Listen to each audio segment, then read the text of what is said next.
మీ అందరి ప్రతినిధిగా సికాసా చైర్మన్ వినీల గారిని వారిని బుకేతో ఆహ్వానించవలసిందిగా కోరుతున్నాను.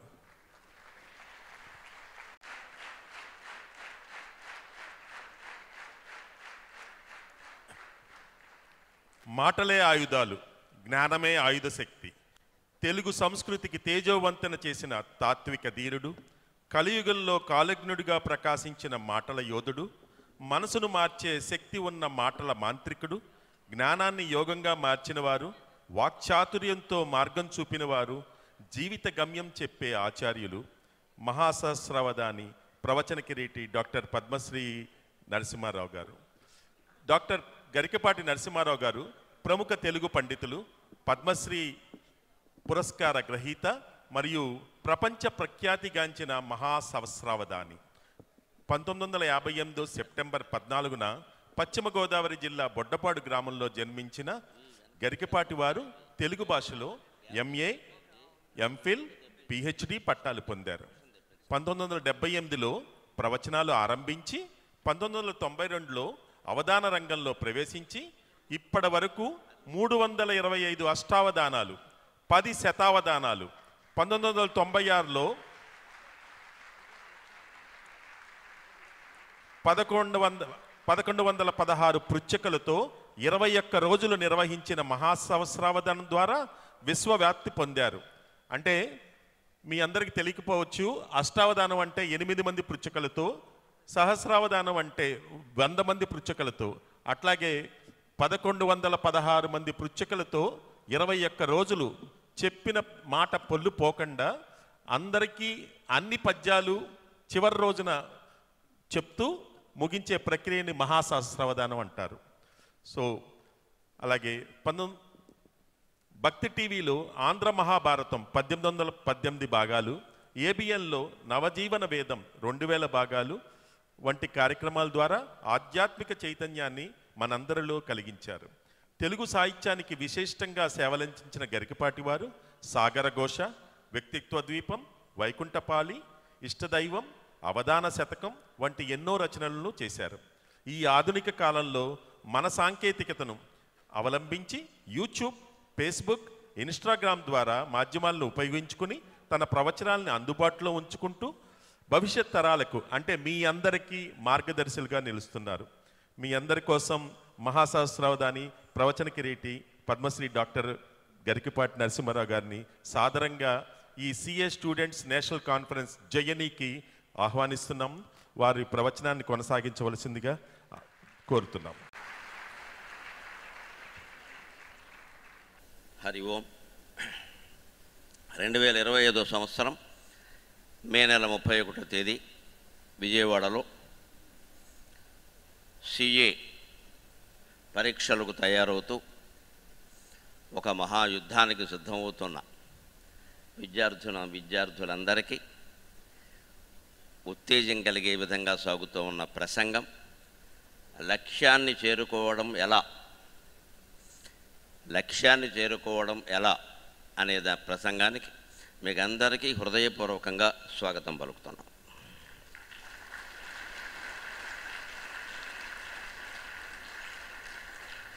మాతృదేవోభవ, మాతృదేవోభవ. అల్లాడించితి నిన్ను గర్భమునా, అమ్మా అల్లాడించితి నిన్ను గర్భమునా, నేను అల్లారు ముద్దంచు నీవు ఎల్లల్లేని మమత్వ భావమున నన్ను ఇన్నేండ్లకు పెంచవే. అల్లాడించితి నిన్ను గర్భమునా, నేను అల్లారు ముద్దంచు నీవు ఎల్లల్లేని మమత్వ భావమున నన్ను ఇన్నేండ్లకు పెంచవే. అల్లా అల్లా జీససు రామరూపములు, అల్లా జీససు రామరూపములు నీ ఆత్మస్వరూపములో తల్లి. అల్లా జీససు రామరూపములు నీ ఆత్మస్వరూపములో తల్లి. నీ దయ తెలుగు పద్యములకు తాత్పర్యమయ్యొప్పెడిన్.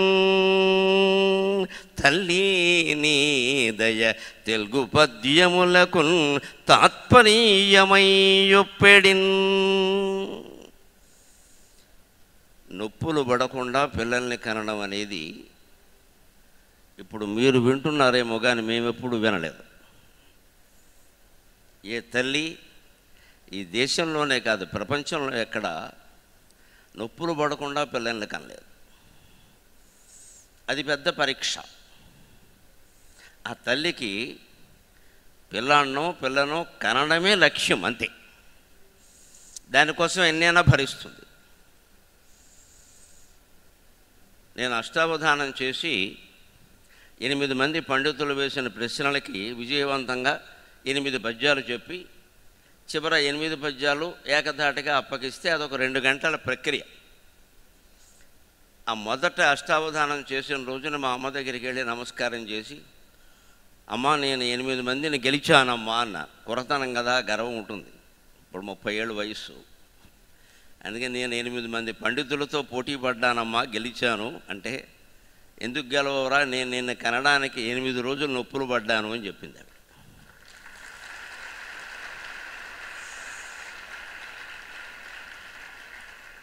ఇప్పుడు ఎవరు ఎక్కువ శ్రమ పడినట్టు? 2 గంటలు పరీక్ష ఎదుర్కొన్న నేను శ్రమ పడినట్ట? 8 రోజుల పాటు కేవలం మొలకి తువ్వాలు మాత్రమే కట్టుకుని బిడ్డ బయటపడ్డమే ముఖ్యంగా గోడకి నిలబడిన నా తల్లి శ్రమ పడినట్ట? ఇది అర్థమైతే జీవితం అంతా అర్థమవుతుంది. ముందు గెలవాల్సిన పరీక్ష ఏమిటంటే సిఏలు, బిఏలు, ఎంఏలు, పిహెచ్డీలు కాదు. మన తల్లిదండ్రుల నుంచి నువ్వు పుట్టడం నాకు చాలా ఆనందంగా ఉందమ్మా, నువ్వు పుట్టడం నాకు చాలా ఆనందంగా ఉందిరా, నీ వల్ల నేను ఈ ప్రపంచంలో తలెత్తుకుని తిరగలుగుతున్నాను అని మన తల్లి మన తండ్రి మనకు ఒక యోగ్యతా పత్రం ఇస్తే మనం 100 సీఏలలో ఉత్తీర్ణులైనట్టు లెక్క.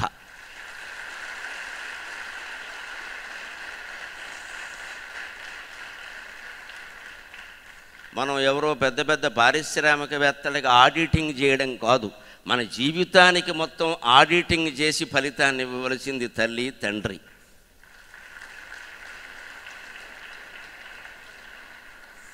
నీ జీవితం ఆడిటింగ్ పూర్తయిందిరా, ఇందులో ఎక్కడా నువ్వు అవినీతికి పాల్పడలేదు, నాకు సంతోషంగా ఉంది, నిన్ను కన్నందుకు నా జన్మ ధన్యమైంది అనగలిగితే అది గొప్ప లక్ష్యం.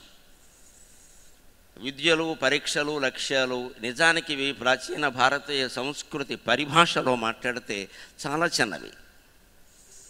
వీటిని అసలు వాళ్ళు లెక్క పెట్టలేదు. అందుకే నేను ఏదో పాండిత్య పరీక్షలో గెలిచాను అని 30 ఏళ్ల వయసులో ఉండే ఉత్సాహంతో మా అమ్మతో నమస్కారం చేసి చెబితే, ఎందుకు గెలవరా, నిన్ను కనడానికి నేను 8 రోజులు నొప్పులు పడ్డానమ్మా అంది. ఎందుకంటే మా ఇంట్లో నేను 9వ వాడిని సంతానంలో, లాస్ట్ అండ్ ఫైనల్. 9 మందికి అంది ఆవిడ, నేను 9వ వాడిని. 9వ వాడిని కూడా 325 అష్టావధానాలు, 10 శతావధానాలు, ఒక ద్విశతావధానం 200 మందితో, అలాగే 21 రోజుల్లో ఇలాగ 1000 మంది విద్యార్థులు కాదు విద్వాంసులు, తెలుగు సంస్కృత సాహిత్యాల్లో విద్వాంసులు కూర్చుంటే వాళ్ళు వేసిన ప్రశ్నలకి ఒక్కొక్క పద్యానికి 4 వాయిదాల పద్ధతిలో 4000 పంక్తులు చెప్పి చివర అన్ని పద్యాలు ఏకధాటిగా ఒకే రోజులో అప్పగించే విధంగా తీర్చిదిద్దిన తల్లికి నమస్కారం, తల్లికి నమస్కారం. ఆ తండ్రికి నమస్కారం. ఏ పరీక్ష, జీవితాన్ని మించిన పరీక్ష లేదండి. ముందది గ్రహిస్తే మిగిలిన పరీక్షలన్నీ చాలా చిన్నవైపోతాయి. జీవితం అనే పరీక్షలో మనం ఓడిపోయామంటే నువ్వు ఎన్ని పరీక్షల్లో గెలిచినా ఉపయోగమే లేదు ఎక్కడ. ఇవాళ మీ వయస్సు వాళ్ళకి ప్రధానమైన సమస్య, మిమ్మల్ని కని పెంచడం వల్ల మాకు ఎదురవుతున్న సమస్య వైఫల్యం, నిరాశ, నిస్పృహ, ఆత్మహత్య. రోజు పత్రికల్లో వార్తలు చదువుతుంటే నాకైతే నా ఇంట్లో జరిగినట్టే ఉంటుంది. ఆ తల్లి ఎంత బాధపడుతుందో, ఆ తండ్రి ఎంత బాధపడుతున్నాడో, ఈయనేదో లక్ష్యం చేరుకోలేదు కదా అని ఏకంగా ఊరేసేసుకున్నట్ట, దానివల్ల ఏమైనా చేరుకుంటాడా? ఎందుకు ఆలోచించలేకపోయాడు ఈ కుర్రాడు? ఇతనికి ఎవరు ఎందుకు చెప్పలేకపోయారు? 4 వేదాలు ఉన్నాయి, 6 శాస్త్రాలు ఉన్నాయి, 18 పురాణాలు ఉన్నాయి, 108 ఉపనిషత్తులు ఉన్నాయి, రామాయణ భారతాది ఇతిహాసాలు ఉన్నాయి, 1000 సంస్కృత కావ్యాలు ఉన్నాయి, మరో 1000 తెలుగు కావ్యాలు ఉన్నాయి. ఏ ఒక్క గ్రంథంలో ఏ ఒక్క మాట ఈ కుర్రాన్ని బతికించలేకపోయింది అని నేను ఎంతో క్షోభపడతాను ఆత్మహత్య వార్త విన్నప్పుడల్లా. జీవితం ఒక లక్ష్యం. ఈ లక్ష్యం సీఏతో అయిపోదు. సీఏ ఒక మజిలీ. లక్ష్యాన్ని ఎప్పుడైనా సాధించాలంటే ఎలా ఉండాలి ప్రయాణం? మీరు కొలంబస్ గురించి వినుంటారు, ఎక్కడో పుస్తకాల్లో వచ్చి ఉంటుంది. హిస్టరీ చదివే వాళ్ళు తక్కువ. ఇప్పుడు మిస్టరీ చదువులు ఎక్కువయ్యాయి, హిస్టరీ చదువులు తక్కువైపోయాయి. నిజానికి నువ్వు ఒక 100 గ్రంథాలు చదివినా సరే నువ్వు చదవాల్సింది ఏమిటో తెలుసా? నీ జీవితం. నీ జీవితాన్ని చదవకపోతే నీ చదువుంత దండగా. మీ జీవితాన్ని మీరు చదవలేరు.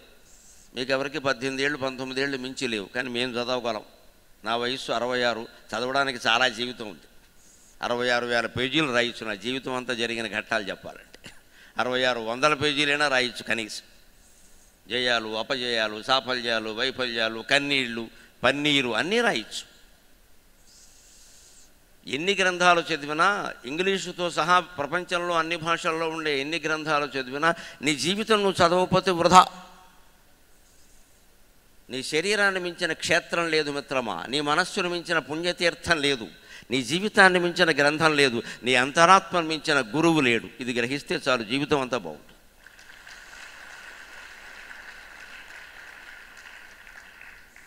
ఇరవై ఏళ్ల లోపున్న మీకు పెద్దగా అనుభవాలు లేకపోవచ్చు. ఏదో కేరింతలు కొట్టడం, ఏళ్ళేయడం, సరదా మాటలు, లేదా నిరాశలో కూరుకుపోవడం తప్పితే. కానీ మీకే ఓ 40 ఏళ్ళు వచ్చేసరికి చాలా అనుభవాలు ఎదురవుతాయి. నెత్తి మీద మొట్టికాయలు పడుతూ ఉంటాయి. భార్య రూపంలో, భర్త రూపంలో, పిల్లల రూపంలో, మార్కెట్ రూపంలో, ఆన్లైన్ రూపంలో, సైబర్ మోసాల రూపంలో, స్మార్ట్ ఫోన్ రూపంలో రోజు పడుతూ ఉంటాయి. ఇప్పటికే పడుతున్నాయి మీకు కూడా. అప్పుడు మన జీవితాన్ని మనం పరిశీలించుకోవాలి. అంచేది ఇది సీఏతో అయిపోయే వ్యవహారం కాదు అనుకుంటే అప్పుడు సీఏ పరీక్ష తేలిగ్గా ఉంటుంది. ఇది ఒక్కటే పరీక్ష అనుకుంటే ఇది చాలా బరువైపోతుందండి. ఎప్పుడైనా జీవితంలో దేన్ని మనం ముఖ్యం అనుకుంటామో ఆ ముఖ్యం అనుకున్నదే మన మీద ఒత్తిడి పెంచుతుంది. అంత ముఖ్యం కాదనుకుంటే ఒత్తిడి ఏం లేదు. అలాగని ముఖ్యం కాదని అశ్రద్ధ చేయమని కాదు అక్కడ. ఇది ఒకటే కాదు, చాలా ఉన్నాయి. అందులో ఇదొకటి. ఇదే గెలవలేని వాడిని అదేలా గెలుస్తాను అనుకోవాలి. అందుకే నేను కొలంబస్ని చెబుతున్నాను. చరిత్ర చదువుంటే కొలంబస్ గురించి ఎక్కడొక్కడ వచ్చి ఉంటుంది. సినిమా పాటల్లో కూడా కొలంబస్ కొలంబస్ అంటూ వెనక పాట ఒకటి ఉండేది, బాగా ప్రచారమైంది. ఆ కొలంబస్సు ఇతర దేశాల వాళ్ళ తరఫుని కొత్త దేశాలు కనుక్కొందుకు బయలుదేరాడు, కొంతమంది నావికులను తీసుకుని. అవేళ దారా తిన్నా ఏముంది కనుక దిక్సూచి యంత్రాలు కూడా సరిగ్గా లేవు. సముద్రంలో ప్రయాణం చేస్తే ఏమవుతుందో తెలియదు. ఎందుకు బయలుదేరాడో తెలుసా? ఇండియా. ఇవాళ మనం గర్వించాల్సిన విషయం. ఏ దేశం ఆర్థికంగా 16వ స్థానంలో ఉంది, అక్కడి నుంచి 5వ స్థానంలోకి వచ్చింది, అక్కడి నుంచి నిన్నో మొన్న 4లోకి వచ్చింది, అక్కడి నుంచి రేపు ఎల్లుండో 3లోకి ఎడుతుందని మనం అనుకుంటున్నామో అటువంటి దేశం 16వ శతాబ్దం నాటికి ప్రప్రథమ స్థానంలో ఉంది.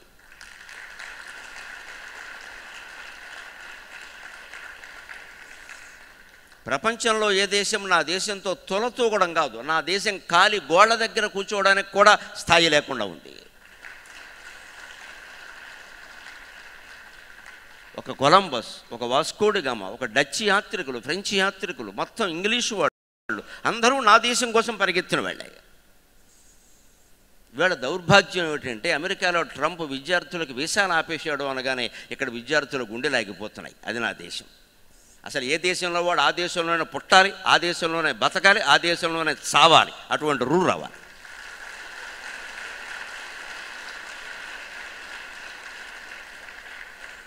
అవకాశాలు ఉండని లేకపోని మనం ఊళ్ళోనే బతుకుతాం, ఉన్న చోటే బతుకుతాం, ఉన్న పనే చేసుకుంటాం, ఉన్నదేదో తింటాం, నష్టమేం లేదు.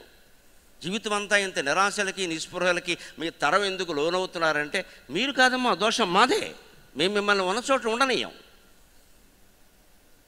పరిగెట్టు పరిగెట్టు పరిగెట్టు పరిగెట్టు ఏం చేయాలి? నాశనం అయిపోవాలి. కాళ్ళు 2 విరిగిపోయి ఆర్థోపెడిక్ వాడి దగ్గరికి వెళ్ళాలి. పరిగెట్టినా పాలు దొరకవు, నీళ్ళే. మరి అటువంటిప్పుడు నిలబడి నీళ్లు తాగచ్చు కదా. పరిగెట్టడం ఎందుకు? పాలు దొరకనప్పుడు. పరిగెట్టినా పాలు దొరకాలి కదా, దొరకట్లేదు. పాపాలు దొరుకుతున్నాయి, పాలు దొరకట్లా. అంచేది లక్ష్యాన్ని సాధించడం అంటే ఒక సీజేతం అయిపోదు. కొలంబస్ లక్ష్యం ఏమిటంటే కొత్త దేశాలు కనుక్కోవాలి. దేశాలు కూడా లేదు ఇండియా. ఎందుకంటే ఆ రోజుల్లో ఇండియాలో సుగంధ ద్రవ్యాలు, యాలకులు, లవంగాలు, దాల్చిన చెక్క, మసాలా ద్రవ్యాలన్నీ మన దేశంలోవే.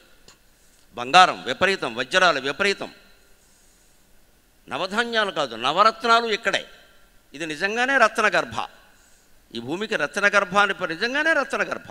దీని కడుపు నిండా రత్నాలే ఉన్నాయి. మన తెలుగు తల్లి పాటలో కూడా పాడతారు చూడండి. కడుపులో బంగారు, కనుచూపులో కరుణ, చిరునవ్వులో సిరులో దొరలించు మా తల్లి, మా తెలుగు తల్లికి మల్లె పూదండ, మా కన్న తల్లికి మంగళారతులు. ఇది పాట. కడుపులో బంగారం అంటే కవిత్వపు మాట అనని నేను దాని. శంకరమ్మడి సుందరాచార్య మహాకవి, ఆయన కవిత్వం కోసం రాశారు. కానీ అది కేవలం కవిత్వం మాట కాదు, it is physically practically fact. భారతదేశంలో ప్రతి రాష్ట్రంలో ప్రతి భూమిలోనూ కడుపులో రత్నాలు ఉన్నాయి. ఈ భూమి రత్నగర్భ. నీకు తవ్వడం తెలియదు, ఎక్కడో ఉంది ఎక్కడో ఉంది అనుకుంటున్నాం మనం అంతే. అందుకే నేను కొలంబస్తో మొదలు పెడుతున్న ప్రసంగాన్ని. ఎప్పుడో 500-600 ఏళ్ల క్రితం ఇండియా ఎక్కడుందో కనుక్కుందుకు వచ్చాడు ఆయన. ఎందుకు ఇండియా? ఇవాళ మనం ఇతర దేశాలకు వెళ్ళిపోతున్నామే, ఉద్యోగాలకు కాదండి, చదువు కూడా. అన్నిటికీ ఉద్యోగం. రేపు పొద్దున పాల ప్యాకెట్లు కూడా అమెరికా నుంచి వస్తాయి మనకి, ఎక్కడెక్కడ రావు, అమెరికా నుంచి వస్తాయి. వాడు వచ్చే వరకు మనం ఇక్కడ కూర్చుంటాం మొహం కడుక్కొని, లేదా వీలైతే కడుక్కోకుండా. ఇవాళ ఇలా మొత్తం విదేశాలకి పరిగెడుతున్న జాతి ఉన్న దేశం కోసం ఒకప్పుడు కొలంబస్ ఎంత యాత్ర చేశాడో అంటే సముద్రంలో ఏ దిక్కు కడుతున్నాడో తెలియలేదు. దిక్సూచులు కూడా సరిగ్గా లేని రోజులు అవి. దిక్కు దివాణం లేదు ఒక మాట చెప్పాలంటే. కానీ అతను ఎంత ఆనందంగా ప్రయాణం చేశాడో తెలుసు. ఆయనతో పాటు ఒక 10 మందో 12 మందో ఉన్నారు. ఆనందమున అబ్ధియంకమున ఊహాపోహలే తోడుగా.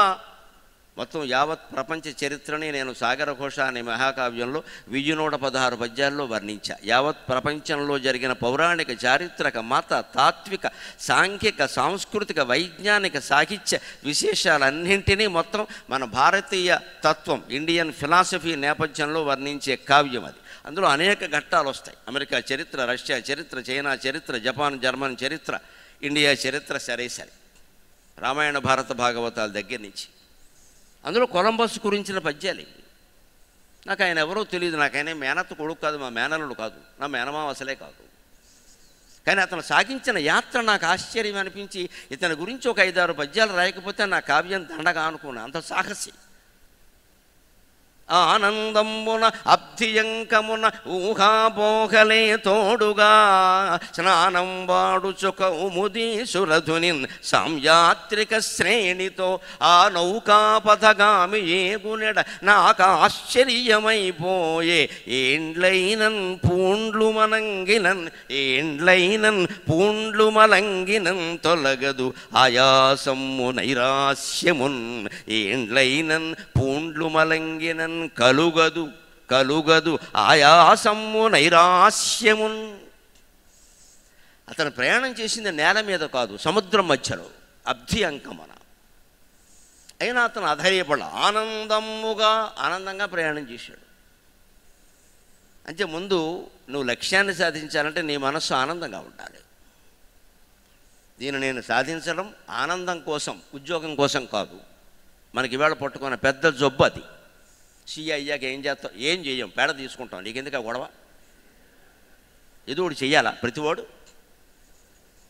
ఇది ఎందుకు చేసావు? నా ఆనందం కోసం చేశానని చెప్పండి అమ్మా, డబ్బు కోసం కాదు, ఆడిటింగ్ కోసం కాదు, ఉద్యోగం కోసం కాదు. సీఏ ఎందుకు చేసావు? నాకు లెక్కలంటే ఇష్టం కాబట్టి చేశానని చెప్పండి. అలా చెప్పగలిగితే నా ప్రవచనం సార్థకమైనట్టు లెక్క.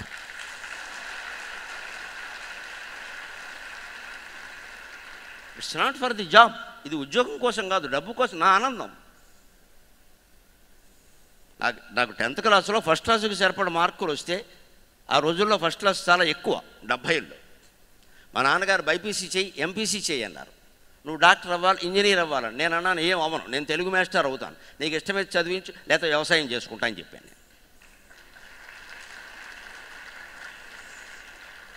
వాళ్ళందరూ ఏదో మామూలుగా డిగ్రీ చదివారా, నువ్వేదో డాక్టర్. నేను అన్నా నేను డాక్టర్ అయితే 25 మంది పోతారు హాస్పిటల్లో, నువ్వు చూస్తావా? పద్యాలు చెబితే వింటాడు, పోతాడు, ఇంటికి పోతాడు, పైకి పోవడం. ప్రవచనాలు చెప్పడం వల్ల ఎవరు పైకి పోరు కదా, ఇంటికి పోతాడు ఇష్టం లేకపోతే. కానీ నేను వైద్యం చేస్తే పైకి పోతారు. నాకెందుకు, నాకు ఆసక్తి లేదు. నాకు ఎవడన్నా ఇంజక్షన్ చేస్తుంటేనే నాకు భయం, నన్ను చేయమంటే బట్టి ఇంజక్షన్. నువ్వు మనకు ఆసక్తి లేని రంగాలు ఉన్నాయండి. ఇవాళ తల్లిదండ్రులు వాళ్ళ ఆసక్తులని రుద్దేస్తున్నారు పట్టుకొచ్చి పిల్లల మీద. నేను అవ్వలేకపోయా, నువ్వు అవ్వాలి. అంటే నాకు కడుపు నొప్పి రాలేదు, నీకు రావాలి. నాకు క్యాన్సర్ రాలేదు, నీకు రావాలి. బాగుంటుందా మాట? ఈ మాట ఎలా అంటారండి? నేను అవ్వలేకపోయాను, నువ్వు అవ్వాలి. నువ్వు అవ్వలేనప్పుడు నేను ఎలా అవుతాను? తల్లి అవ్వలేనప్పుడు తండ్రి అవ్వలేనప్పుడు ఈ గుంటగాడు అవుతాడా?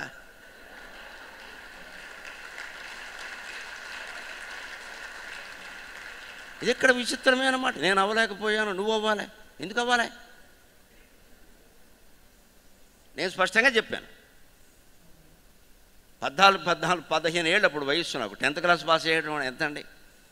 నేను అవ్వను, నన్ను ఇబ్బంది పెట్టద్దు, లేదా చదువు మానిపించేయండి, ఇంటి దగ్గర పొలం ఉంది, వ్యవసాయం చేసుకుంటాను, నేను తెలుగు పద్యాలు పాడుకుంటాను, నీ కర్మరా అన్నాడు ఆయన. ఇవాళ ఆ కర్మ ఇన్ని వందల మంది విద్యార్థుల ముందు కనకాభరణ భూషితులను చేసిందమ్మా.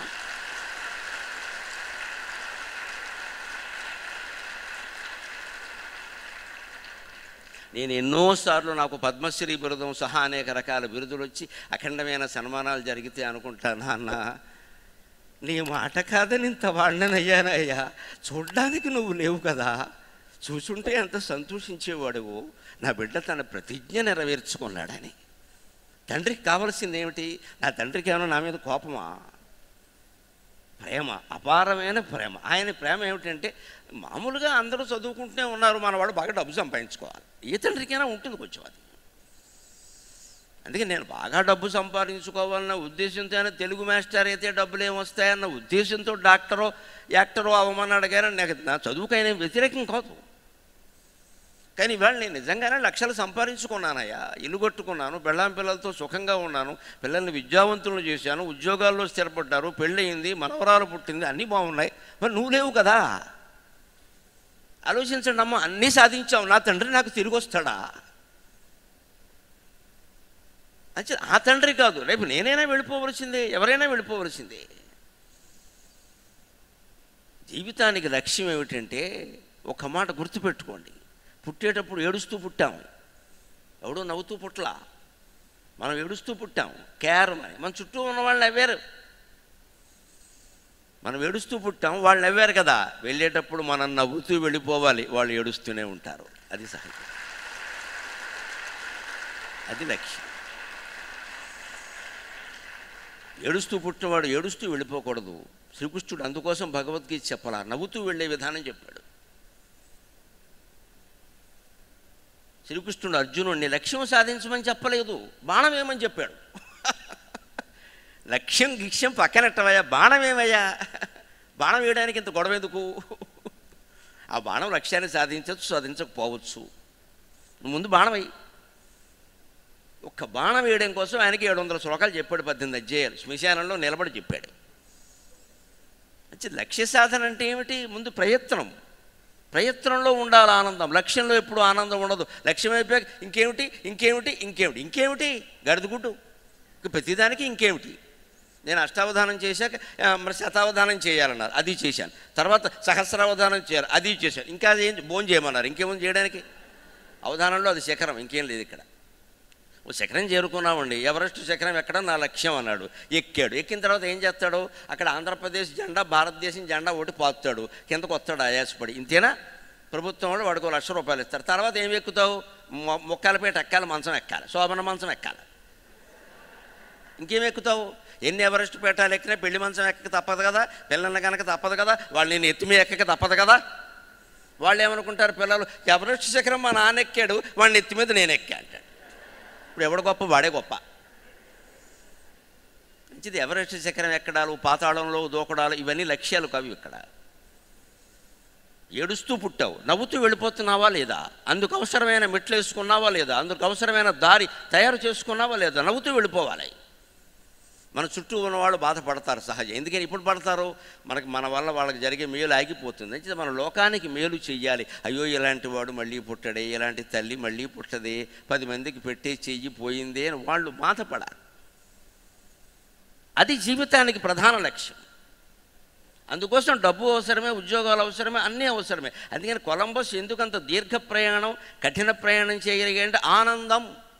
అందుకే నేను పద్యం ఆనందంతో మొదలుపెట్టి ఆనందం మున అబ్ధియంకమున ఊహాపోకలే తోడుగా. మనం ఏదైనా ప్రయాణం చేయాలంటే we are friends, we for get together. Get together ఎవడూ లేకుండా ఒంటరిగా నువ్వు కాశ్మీర్ నుంచి కన్యాకుమారి వరకు ప్రయాణం చేస్తే నువ్వు శ్రీకృష్ణుడితో సమానం, రామకృష్ణ పరమహంసతో సమానం. నీ కూడా స్నేహితులు కానీ, భార్య కానీ, భర్త కానీ, పిల్లలు కానీ, తల్లి కానీ, తండ్రి కానీ ఉండాలని కోరుకుంటున్నావంటే నువ్వు ఇప్పటికీ బలహీనంగానే ఉన్నట్టు లెక్క. జీవితం అనే ప్రయాణం ఎప్పుడు ఒంటరిగానే ఉంటుంది. ఎవరూ మన కూడా ఉండరు. ఎందుకంటే ఎవరూ మనతో రాలేదు కాబట్టి మన కూడా రారు. మనతో ఏమీ రాలేదు కాబట్టి మన కూడా ఏమీ రావు. మధ్యలో వచ్చే అన్నీ మధ్యలో పోతాయి. అది నిర్ణయించుకున్నాడు అతను. ఊహ అపోహ తప్పితే ఏం లేవు. ఎక్కడో ఏదో మెట్ట కనపడితే ఓ దెబ్బ ఇండియా ఏమో అన్నాడు. కాదని చెప్పారు ఎవరో. మళ్ళీ ముందుకు పోయాడు. ఇండియా ఏమో అనేది ఊహ, కాదు అనేది అపోహ, రెండు అయిపోయాయి అక్కడ. స్నానం బాడుచు కౌముదీశ్వరధుని సాంయాత్రిక శ్రేణితో అతను వెన్నెల రాత్రుళ్ళు, చిక్కటి అమావాస్య రాత్రుల్లో కూడా ప్రయాణం చేశాడు. ఎప్పటికప్పుడే ఆకాశం కేసి చూసి ఆనందించాడు. వెన్నెల కౌముది సురధుని, ఆకాశగంగలాగా వెన్నెల ఎంత అందంగా ఉంది అని వెన్నెట్ని చూస్తూ ప్రయాణం చేస్తాడు. ప్రయాణం చేస్తున్న చెప్పి ఇండియా ఇండియా ఇండియా అనలేదు, మురిగిపోతాడు మధ్యలో. ఎప్పుడు చదువుకుంటామంటే అస్తమానం పరీక్ష పరీక్ష పరీక్ష అనకూడదు. పరీక్ష తప్పడం మాటలో ఉన్న గుండెలు అయ్యే తప్పిపోతుంది. పరీక్షకి ఎలా చదువుకోవాలో, ఏం చేయాలో ఒక ప్రణాళిక వేసుకోవాలి. ఆ ప్రణాళిక ప్రకారం నడుచుకుంటూ వెళ్ళిపోవాలి. మాటికి పరీక్షలను గుర్తు చేసుకోకూడదు. కౌంట్ డౌన్ రాయడం చాలా తప్పు నన్ను అడిగితే. అది పిల్లల్ని భయపెట్టడమే. పరీక్షల ముందు చాలామంది కోచింగ్ సెంటర్ల వాళ్ళు కౌంట్ డౌన్ రాసేస్తారు. ఇంకా 14 రోజులు, ఇంకా 12 రోజులు, ఇంకా 11 రోజులు అంటే నువ్వు జావడానికి లెక్క అని లెక్క. ఏటి కౌంట్ డౌన్? పని లేక వీడు గుండెపోటు వచ్చేస్తూ ఉంటుంది. ఉన్న పని కూడా చేయలేడు. ఒకవేళ కౌంట్ డౌనే రాస్తే నువ్వు గెలవడానికి ఇంకా 14 రోజులు ఉంది అని రాయాలి. 14 రోజులు మాత్రమే అనుకోకూడదు. 14 రోజులు సమయం ఉంది, పర్వాలేదని రాయాలి పక్కనే. దానివల్ల లేజీనెస్ పెరగదు, ఉత్సాహం పెరుగుతుంది.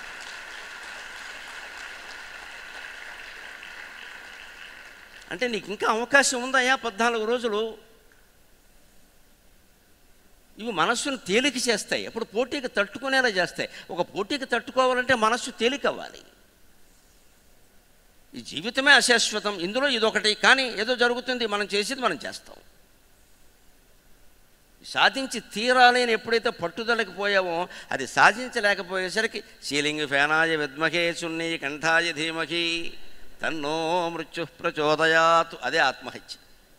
సీలింగ్ ఫ్యాన్ సిద్ధంగా ఉంది, 2 కుర్చీలు వేసుకుంటే అయిపోయాయి. మగాళ్ళకి లొంగి ఉంది, ఆడాళ్ళకి చున్నీ ఉంది, సరిపోయి. అందుకోసమా, దీనికోసమా ఇది? అతనికి ఊహ అపోహ. ఆ నౌకాపథగామి ఏగునెడన ఆశ్చర్యమైపోయే. సముద్రం చూసింది ఎవరు తోడలేరు. మిగిలిన నావికులు ఉన్నారు, అతనితో వచ్చిన వాళ్ళు నిద్రపోతున్నారు. అందులో ఒకడు అన్నం తింటున్నాడు, ఒకడు స్నాక్స్ తింటున్నాడు, ఒకడు సీరియల్స్ అంటారు అమెరికా భాషలో, అవేవో తింటున్నాడు అడ్డమైన గడ్డి. వీడికి తోడుగా ఎవ్వడూ లేడు.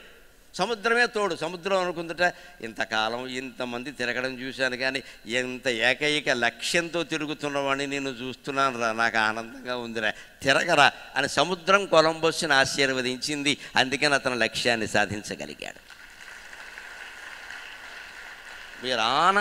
మీరు ఆనందంగా ఉండి తోటలో కూర్చొని చదివితే తోటలో ఉన్న చెట్ల మీద వాళ్ళని పిట్టలు మిమ్మల్ని ఆశీర్వదిస్తాయి. మీ ఆ నవ్వు ముఖాన్ని చూడడానికి వస్తాయి తోటలోకి. అవి సరదాకి రావు. ఇక్కడ పిల్ల ఎవరో చదువుతోంది, నవ్వుతూ ఎంత అందంగా ఉందో అని పిల్లను చూడడానికి పెట్టొస్తుంది. ఆ పిట్టలు, ఆ చెట్లన్నీ మన ఆశీర్వదించేలా ఉన్నారు. 7 మొహం వేసిన కౌంట్ డౌన్ దగ్గర పెట్టుకుని చదవకూడదు. ఇక్కడ వచ్చిన పిట్టలు కూడా పారిపోతాయి. అందుకని ఎవరు లేరు. అతనికి సముద్రానికి ఆశ్చర్యం. ఎందుకని ఏండ్లైన పూండ్లు మలంగిన కలగద ఆయాసము నైరాశ్యము. ఏండ్లు పూండ్లు అంటారు తెలుగులో ఒక జాతి. ఎన్నేళ్ళు అయిందో తెలియదు, అలా తిరుగుతూనే ఉన్నాడు పాపం. 5 ఏళ్ళు 6 ఏళ్ళు సముద్రంలో ఎటు ఎడుతున్నాడో తెలియదు, ఎక్కడికి ఎడతాడో తెలియదు. కానీ అతనికి ఆయాసం రాలేదు, నిరాశ కలగలేదు. మరి అన్నేళ్ళు సముద్రయాత్ర చేసి ఇండియా కోసం తాపత్రయపడిన వాడికి రాని నిరాశ మనకెలా కలుగుతోందండి? లక్ష్యం సాధించాలంటే ముందు ఆనందంగా ఉండాలి, ప్రణాళిక వేసుకోవాలి, ప్రయాణించాలి. ప్రయాణంలో ఆనందం పొందాలి, కానీ లక్ష్యం సిద్ధించడంలో ఆనందం పొందడం కాదు. గుర్తుపెట్టుకోండి, ప్రయాణం అంతా ఆనందంగానే ఉండాలి. చదువుతున్నప్పుడే ఆనందంగా ఉండాలి. లక్ష్యం సిద్ధించిన తర్వాత ఇంకో లక్ష్యం చెప్తారు ఎవరో. ఇంకా అతనికి ఎదురైన ఇబ్బందులు మామూలుగా కాదు. సాటి ప్రయాణికులు ఉన్నారు, చంపేస్తామని చెప్పారు. అనవసరంగా వచ్చావు, ఇప్పుడు ఇండియా కనిపెట్టకపోతే మనకు నష్టమేంటి? ఎందుకంటే కుటుంబాలను వదిలేసి వచ్చారు, మోగాళ్ళే వచ్చారు. ఆడాళ్ళకు ఉత్తరం రాద్దామన్నా అవకాశం లేదు. సముద్రంలో పోస్ట్ బాక్స్ ఎక్కడుంది? ఈ స్మార్ట్ ఫోన్లు ఇవన్నీ వాట్సాప్లు ఫేస్బుక్లు ఉండే రోజులు కానే కావు. 500-600 ఏళ్ల క్రితం చెప్పే మాటది ఏం లేదు, కబురు తెలియదు. సరే, వీడు చనిపోతే శవాన్ని పంపే అవకాశం కూడా లేదు, సముద్రంలో పడేయాలి తప్ప. సాగుచు ఆగి ఆగి కొనసాగగలేని సుదీర్ఘయానమందు ఆగము సేయు నావికుల ఆగడములు సహించి ప్రాగ్దిశందాగిన భారతావనిని తాను కనుంగొననించి ఊహలందూగెను నీటిసారి. సాగుచు ఆగి ఆగి కొనసాగగలేని సుదీర్ఘయానమందు ఆగము సేయు నావికుల ఆగడములు సహించి ప్రాగ్దిశందాగిన భారతావనిని తాను కనుంగొననించి ఊహలందూగెను నీటిసారి. ఊహలందూగెను నీటిసారి. జయహో జయహో నవదృష్టికి ధైర్య పుష్టికి. నీటిసారి. బాటలో వెళ్ళేవాడిని బాటసారి అంటే, నీటిలో వెళ్ళేవాడిని నీటిసారి అన్నాను. బాటలో వెళ్ళడం తేలిక, ఎవడో ఒకడు దారి చెబుతాడు. నీటిలో వెళ్ళేవాడికి దారి ఎవరు చెప్తారు? అంచేతన నీటిలో మనం ప్రయాణం చేస్తున్నామంటే చిందులకు సిద్ధంగా ఉండాలి. సముద్రంలో ప్రయాణం చేసేవాడికి చిందులు తప్పవు, సమాజంలో జీవించేవాడికి నిందలు తప్పవు. సిద్ధంగా ఉండాలి, సిద్ధంగా ఉండాలి. సముద్రంలో ప్రయాణించాక చిందులు తప్పుతాయా? సమాజంలో జీవించాక నిందలు తప్పుతాయా? అందరూ మనం ఒకలాగే అర్థం చేసుకోవాలంటే అలాగా? మనం ఏదో ఓ పని చేసాం చిన్నది, అది ఏదో మంచిది అనిపించింది, దాన్ని ఫేస్బుక్లో పెట్టాం. అందులో వెంటనే 10 లైకులు వచ్చాయి. బొట్టనవేలు పైకి యా అన్నాడు వీడు. 11వ రోడ్ 7 సేవలో ఏదో మొహం అన్నాడు కిందకెట్టి. వెంటనే నిరాశ వచ్చింది. అసలు నువ్వు చేసిన పని అందులో ఎందుకు పెట్టావు? బుద్ధి లేక. ఇదేమన్నా పెద్ద మహాత్మా గాంధీ స్వాతంత్రోద్యమం, సర్దార్ పటేల్ వీరత్వం ఏంటైంది? ఇంత చేసి కొత్త డ్రెస్ వేసుకున్నాం, ఇంతేనా? దాన్ని అక్కడ పెట్టాలా? పెట్టావు, 10 మంది నీ మొహమాటానికి okay good, very good, looking good ఏదో అన్నారు. మనం ఏదో ఇంత లావు అయిపోయి 2 కేజీలు బరువు పెరిగాం. ఒకడు ఎవడికో ఒళ్ళు పడింది, 7 సేవలో ఏదో మొహం నీకు పెళ్ళి అవుతాన్నాడు, చచ్చింది ఇక్కడ. వాడికి మండింది. ఎందుకన్నాడు? వాడికి అసూయ, అంతకంటే ఏముందమ్మా. మనం ఎందుకు బాధపడాలి? అసలు మనం అందులో పెట్టడమే తప్పు. మన మొహానికి మార్కులు వేయడానికి వాడేవాడండి. మన మొహం అర్థం చూసుకుంటే మనకు తెలియట్లేదా వీళ్ళు మార్కులు వేయాలా? ఫేస్బుక్లో మన సొంత వ్యవహారాలు, ఫోటోలు, మాటలు, ఇంట్లో జరిగినవి అన్నీ పెడుతున్నామంటే మనం బలహీనమైపోయాం, పూర్తిగా బలహీనమైపోయి. ఈ వ్యాపారం మొత్తం మీరు మానేయండి, మీరు పరీక్షల్లో విజయం ఖచ్చితంగా సాధిస్తారు. ఈ స్మార్ట్ ఫోనే జరగబడుతుంది మొత్తం. అది ఇది పట్టుకొచ్చి అడ్డమైన గడ్డి పెట్టడం, ఎవడో కామెంట్ చేయగానే ఏడుస్తూ కూర్చోవడం ఇక్కడ. అందుకని అతనికే వచ్చే అలాగా అలా వెళ్ళిపోతూ ఉంటే ఎంతకీ అవ్వదు. ఇండియా ఏదంటే ఎవరు చెప్పట్లా. మధ్యలో వీడు ఇండియా అన్నావు ఉండు, వస్తుంది. ఏం వస్తుంది? ఇండియా ఏమన్నా చిన్నదా?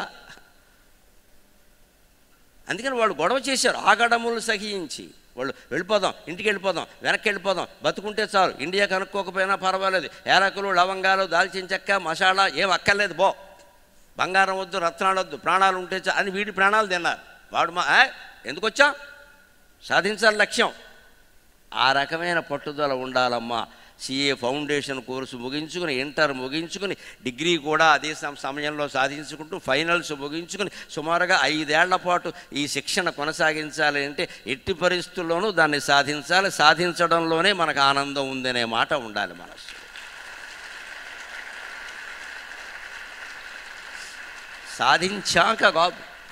సాధించాక కాదు ఆనందం, సాధించడంలోనే ఉంది ఆనందం. అప్పుడు ప్రతిక్షణం ఆనందంగానే ఉంటాం. మీరు 5 ఏళ్ళు ఆనందంగానే ఉంటారు. తర్వాత దాని ఫలితం ఏదో వస్తుంది. నొప్పులు పడిన తల్లికి బిడ్డ పుట్టినట్టే ఫలితం వస్తుంది. దానికేముంది? ఆ బిడ్డ వల్ల తర్వాత సుఖపడవచ్చు, కష్టాలు పడవచ్చు. ఎవరు చెప్తారు? ఎందుకన్నావురా బాబు అనుకోవచ్చు. ఎవరు చెప్తారు?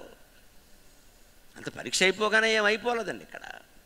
ఇంతకీ ప్రాగ్దిశం దాగిన భారతావరణ తూర్పు ప్రాంతంలో ఉందిట అన్న ఇండియా చేరుకోవడం కోసం ఊహలందూగను నీటిసారి ఊహ అపోహ ఇలా ప్రయాణాలు చేస్తూనే ఉన్నాడు ఆయన. ఇన్ని చేసినా అతను లక్ష్యాన్ని ఎలా చేరుకోగలిగాడయ్యా?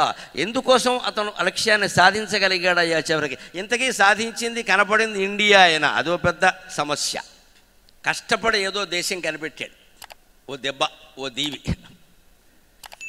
అక్కడ ఎర్రగా ఉన్నారు మనుషులు, అది ఇండియా అనుకున్నాడు. వాళ్ళకి రెడ్ ఇండియన్స్ అని పేరెట్టాడు. ఎందుకంటే ఇండియా వాళ్ళు నల్లగా ఉంటారు, ఇండియాలో ఎక్కువ మంది ఎర్రగా ఉండరు. మనందరికీ పాశ్చాత్య దేశాల వాళ్ళు పెట్టిన పేరు బ్లాకీస్. మనలో అందరూ బ్లాక్గా ఏముండరు, తెల్లగా ఎర్రగా ఉండేవాళ్ళు చాలామంది ఉన్నారు. కానీ వాళ్ళు పూర్తిగా కందగడ్డ ఉలి చేసినట్టు రంగులో, దిక్కుమాలిన రంగులో వాళ్ళు ఉంటారు. కాబట్టి మనకి బ్లాక్స్ అని పెట్టారు. ఇండియా బ్రిటిష్ వాళ్ళ తెలుపు, అమెరికా వాళ్ళ తెలుపు, అది తెలుపు కాదు. ఇది కందగడ్డ చూడండి, మన దగ్గర ఒలిచేస్తారు పైన, అసహ్యంగా ఉంటుంది చూడడానికి. చెక్కు రేగిపోయి ఆ రేపు వాడది, అదో ఎరుప. మన దగ్గర విజయవాడ కాళేశ్వరరావు మార్కెట్లో పెడితే సంతకెళ్ళి ఆడవాళ్ళని చూస్తే మళ్ళీ వెనక్కి రాడేవాడు, అంత అందంగా ఉంటారు ఖచ్చితంగా. మళ్ళీ వెనక్కి రాడు, సంతలోనే తప్పిపోతాడు. ఇంకా విజయవాడలో ఊరికే చెవుళ్ళంతా చెమట పట్టేసి వచ్చిన ఆడవాళ్ళే అంత అందంగా ఉంటే భారతీయ సుందరీమణులు ఎంత అందంగా ఉంటారండి. కానీ మొహమాటం లేకుండా చెబుతున్నా, ఇంత అందమైన మనకి వాళ్ళు పెట్టిన పేరు బ్లాకీస్. అంటే నీ రంగులో లేకపోతే పేరెట్టేస్తావా? అంచేది ఎప్పుడు ఎదుటివాడి కామెంట్కి భయపడకూడదండి. వాడు ఏదో దృష్టితో చేస్తాడు ఆ కామెంటు, దాన్ని మనం పట్టించుకోవడం ఏంటి? వీళ్ళందరి కామెంట్లు మనకి లెక్క. ఒక దేశం మొత్తాన్ని బ్లాక్ అన్నారు వాళ్ళు. మనం దక్షిణాఫ్రికా వాళ్ళల్లో బ్లాక్గా ఉన్నాం, మనమేమన్నా? ఎన్ని రంగులు ఉన్నాయండి అసలు. ఇండియా రంగు నిజం చెప్పాలంటే చామన ఛాయ అంటారు. నలుపు కాదు, తెలుపు కాదు, చామన ఛాయ అంటారు. అది చాలా అందమైన రంగు, ప్రపంచంలో ఎక్కడ లేదు, ఇండియాలో తప్ప. చామన ఛాయ మాట ఇండియాలో, అందులో తెలుగు నాటే ఉంది.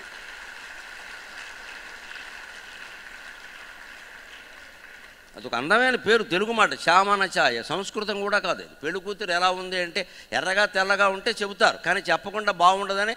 అంటే అంత నలుపు కాదు, అంత తెలుపు కాదు, చక్కని చామన ఛాయ అంటారు. అంతే. చామన ఛాయ చాలా చక్కని. చామన ఛాయలో ఉండే దేశాన్ని మొత్తం పట్టుకుని నువ్వు బ్లాక్ అంటావా? ఇది అసూయ. ఇంత చేసి ఈయన గారు కనిపెట్టింది అక్కడ ఆవిడ కనిపెడితే వాళ్ళు ఇండియన్స్ అని పేరు, వీళ్ళే ఇండియన్స్ అన్నారు. వాళ్ళు ఎర్రగా ఉన్నారు, రెడ్ ఇండియన్స్ అన్నారు. వాడు కనిపెట్టింది ఇండియా కాదు, అమెరికా. దానికి వాడు రెడ్ ఇండియన్స్, ఇండియా అని పేరు పెట్టాడు. అక్కడ ఏదో పనులు చూసుకున్నాడు, ఇండియా అనుకున్నాడు. కానీ తర్వాత అమెరిగో అనేవాడు ఇతన్ని అనుసరించి వచ్చి దాన్ని కనుక్కొని ఇది ఇండియా కాదు అన్నాడు. ఆ విషయం చెప్పిన వాడు అమెరిగో, కాబట్టి దాన్ని అమెరికా అన్నారు. ఇవాళ ప్రపంచాన్ని వేపుకు తింటున్నది అది. అంచేతన లక్ష్యం సాధించాడు కొలంబస్ అంటే? లేదండి, ఇండియా కనిపెట్టలేదు. కానీ అతను వేసిన మార్గం వల్ల అమెరిగో రాగలిగాడు. అతను వేసిన మార్గం వల్ల వాస్కోడిగామా రాగలిగాడు. అతను వేసిన మార్గం వల్ల కొన్ని వందల మంది డచ్ వాళ్ళు, ఫ్రెంచ్ వాళ్ళు, పోర్చుగీస్ వాళ్ళు, రకరకాల వాళ్ళంతా రాగలిగారు. అంటే ఆ రకంగా మార్గదర్శకుడు అయ్యాడా లేదా? అది లక్ష్యాన్ని సాధించడం అంటే. ఖచ్చితంగా అనుకున్నదే అవ్వాలని లేదు, కొంచెం ఇంచుమించుగా సాధించిన తర్వాత వాళ్ళైనా సాధిస్తారు దాన్ని. ఎందుకే లక్ష్యం సాధించేటప్పుడు ఆలోచించవలసిన విధానం ఒకటే. ఎక్కడికేగి తాను మరి ఏమి కనుగొనెనన్న ముచ్చటల్ ప్రక్కన పెట్టి చూడుము. ఎక్కడికేగి తాను మరి ఏమి కనుగొనెనన్న ముచ్చటల్ ప్రక్కన పెట్టి చూడుము. విభావరులందు ప్రభాత వేళలను చిక్కని మండుటెండలను చిక్కదు చీలదు వాని గుండె. ఎక్కడికేగి తాను మరి ఏమి గ్రహించద, ఎక్కడికేగి తాను మరి ఏమి కనుగొనెనన్న ముచ్చటల్ ప్రక్కన పెట్టి చూడుము. విభావరులందు ప్రభాత వేళలను చిక్కని మండుటెండలను చిక్కదు చీలదు వాని గుండె. చేజిక్కినదాక లక్ష్యము త్యజింపడు, చేజిక్కినదాక లక్ష్యము త్యజింపడు మానవుడన్న వాడెగా. ఎక్కడికి వెళ్ళాడు, ఏం చేశాడు, ఏం కనిపెట్టాడు, ఇవన్నీ పక్కనెట్టండి. అసలు ప్రయత్నం చేశాడా లేదా? కుటుంబాలను వదిలేసి ప్రయత్నం చేశాడా లేదా? విభావరులందు, విభావరి అంటే రాత్రి, ప్రభాతం అంటే ఉదయం. పగలు లేదు, రాత్రి లేదు, పొద్దున లేదు, సాయంత్రం లేదు. ఎవ్వరూ తోడు లేకపోయినా ఉన్నవాళ్ళు గొడవ చేస్తున్నా తన లక్ష్యాన్ని సాధించడం కోసం తాను ముందుకు వెళ్ళాడా లేదా? అలాగే మీకు 5 సంవత్సరాల్లో ఎన్ని ఆటంకాలు ఎదురైనా సరే వాటిని ఓ పక్క ఎలా ఛేదించాలో ఛేదించుకుంటూనే మీ చదువులో మీరు ముందుకు వెళ్ళాలి. అది లక్ష్య సాధన. దానివల్ల ఏం జరుగుతుంది? సీఏ అవుతుందా, ఇంకోటి అవుతుందా, పోనీ కొంచెం ఓ 3 నెలలు వెనక్కి వస్తావా? ఇప్పుడు ఇదివరకంత సీఏకి ఇబ్బంది లేదు. ఇదివరకు ఏడాదికి ఒకసారి పెట్టేవారు, ఇప్పుడు 6 నెలలకు ఒకసారి పెట్టేవారట. ఈ మధ్య ఏడాదికి 3 సార్లు పెడుతున్నారట. సరిపోయిందిగా, 4 నెలలకి తగ్గిందిగా. సాధిస్తాం, పెద్ద విషయం కాదు అక్కడ. దాని గురించి టెన్షన్ పడిపోవలసిన అవసరమైతే లేదు. ఎప్పుడు విద్యార్థులు గుర్తుపెట్టుకోవలసిన మాట ఏమిటంటే, ప్రయత్నం, దైవానుగ్రహం 2 ఉంటాయండి ఎప్పుడు కూడా. మనం ఎంత చేసినా సరే ప్రయత్నం, దైవానుగ్రహం. దైవానుగ్రహం అనగానే గుళ్ళో దేవుడు వచ్చి ఏదో మన ఆశీర్వదించడం అనుకోకండి. సమాజంలో పరిస్థితులు అనుకూలించడాన్నే దైవానుగ్రహం అని అంటారు. దైవము అంటే విధి అని అర్థం, అంతే. ఆ పరిస్థితులు అనుకూలించాలంటే నువ్వు దైవారాధన చెయ్యాలి. పరీక్షకు చదువుకోవడం వరకు నీ పని. నువ్వు చదువుకున్న ప్రశ్నలే పరీక్షలో వచ్చేలా చూడడం కనకదుర్గమ్మ పని, నీ పని కాదు ఇక్కడ. నువ్వు చదువుకోవాలి, నువ్వు అన్నీ చదువుకోవాలి. కానీ పేపర్ ఇలా తీయగానే మనం చదువుకున్న ప్రశ్నలు ముందు వచ్చాయనుకోండి, యా ఓ అంటాడు. అవి అందులో ఉన్నాయి, మనం చదువుకున్న ఉన్నాయి, కానీ ముందు రాలా. వెనకాల ఎక్కడో ఉన్నాయనుకోండి, ముందు మనకి రాని ఉన్నాయనుకోండి, ఓ అంటాడు. ఇది మన చేతుల్లో లేదు కదా. చదువుకోవడం వరకు నీ చేతుల్లో ఉంది.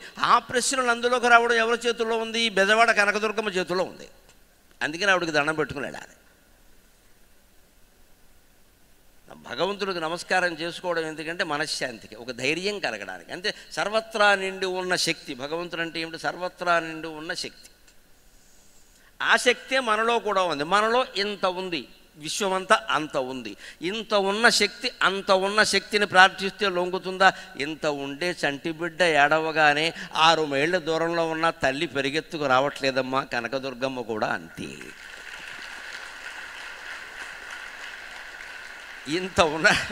ఇంత ఉన్న బిడ్డ ఉయ్యాల్లో ఉండి కేరం అనగానే తల్లి ఏ పనిలో ఉన్నా ఎక్కడున్నా పరిగెత్తుకుని వచ్చేస్తుంది. మరి ఆ మామూలు తల్లికి మామూలు బిడ్డ మీద ఎంత ప్రేమ ఉంటే తాను కన్నటువంటి లోకం మీద లోకమాత అయిన కనకదుర్గాదేవికి ఎంత ప్రేమ ఉంటుందండి. విద్యార్థులు లక్ష్యాన్ని సాధించాలి అంటే మనస్సులో ఎప్పుడూ భగవత్ స్మరణ మానకూడదు. ఒక ఆధ్యాత్మికవేత్తగా నేను చెప్పవలసిన మాట ఇది. ఒక భగవత్ స్మరణ మానకూడదు. నమ శివాయ, నమ శివాయ, నమ శివాయ, నమో నారాయణాయ, నమో నారాయణాయ, నమో నారాయణాయ, శ్రీమాత్రే నమః, శ్రీమాత్రే నమః, శ్రీమాత్రే నమః. ఇలా ఏదో ఒక మంత్రం. ఇతర మతాల పిల్లలు కూడా ఉంటారు, వాళ్ళు నా పిల్లలు లాంటి వాళ్ళే. మీ మత ప్రచారకులు మీ గ్రంథాలు మీకు ఏం చెబితే అదే స్మరించండి. దానికోసం మతం మారవలసిన అవసరం ఏం లేదు.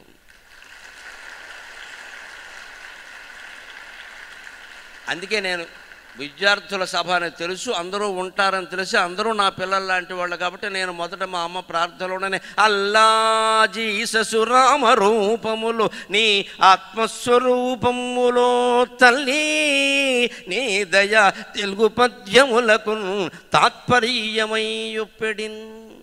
అమ్మా నీ దయ తెలుగు పద్యాలకి తాత్పర్యం లాంటిది. అది ప్రపంచంలో ఎంతమంది నమ్మే, ఎంతమంది దేవతల కరుణనైనా నా యందు ప్రసరించేలా చేస్తుంది అన్న ఆ మనోధైర్యం కలగాలంటే భగవత్ ప్రార్థన చెయ్యాలి.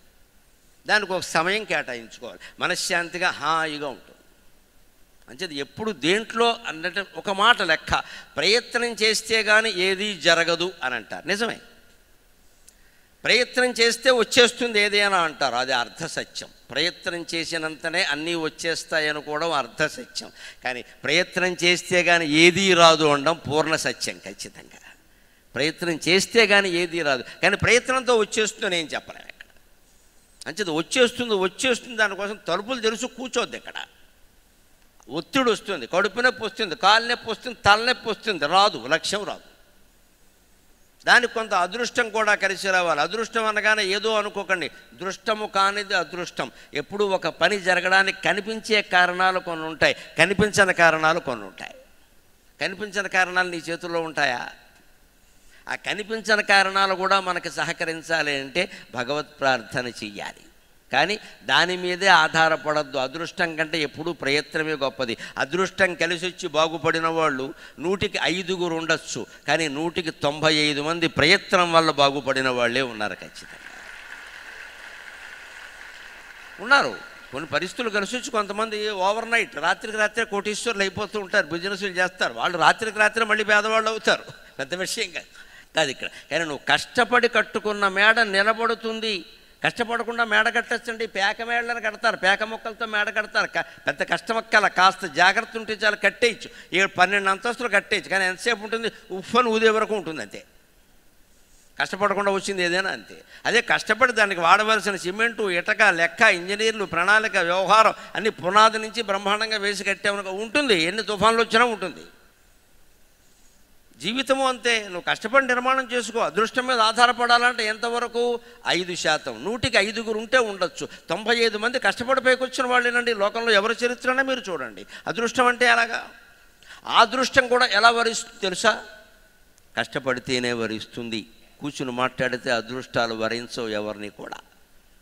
దానికి మనకి హిందూ ధర్మశాస్త్రంలో, ఆచారాల్లో పొద్దున్నే చెబుతారన్నమాట. పొద్దున్నే లేవగానే ఏం చూడాలి అంటే, కరాగ్రే వసతే లక్ష్మీ, కర మధ్యే సరస్వతి, కరమూలే స్థితా గౌరీ, ప్రభాతే కరదర్శనం. పొద్దున్న లేవగానే ఏం చూడాలంటే నీ చేతులు నువ్వు చూసుకోమన్నారు. ఏ ఫోటో చూడొద్దు, ఎవరికి దండం పెట్టడం తర్వాత విషయాలు అవన్నీ. ముందు నీ చేతులు నువ్వు చూసుకో. ఏ ఫోటో అయినా ఎవరి మొహం చూసామనుకో, మనకి బాగుంటే నీ మొహం చూశాను నాకు శుభం జరిగింది, ఒకవేళ జరగకపోతే నీ ఏదో మొహం చూశాను నాకు పాడైంది అంటారు.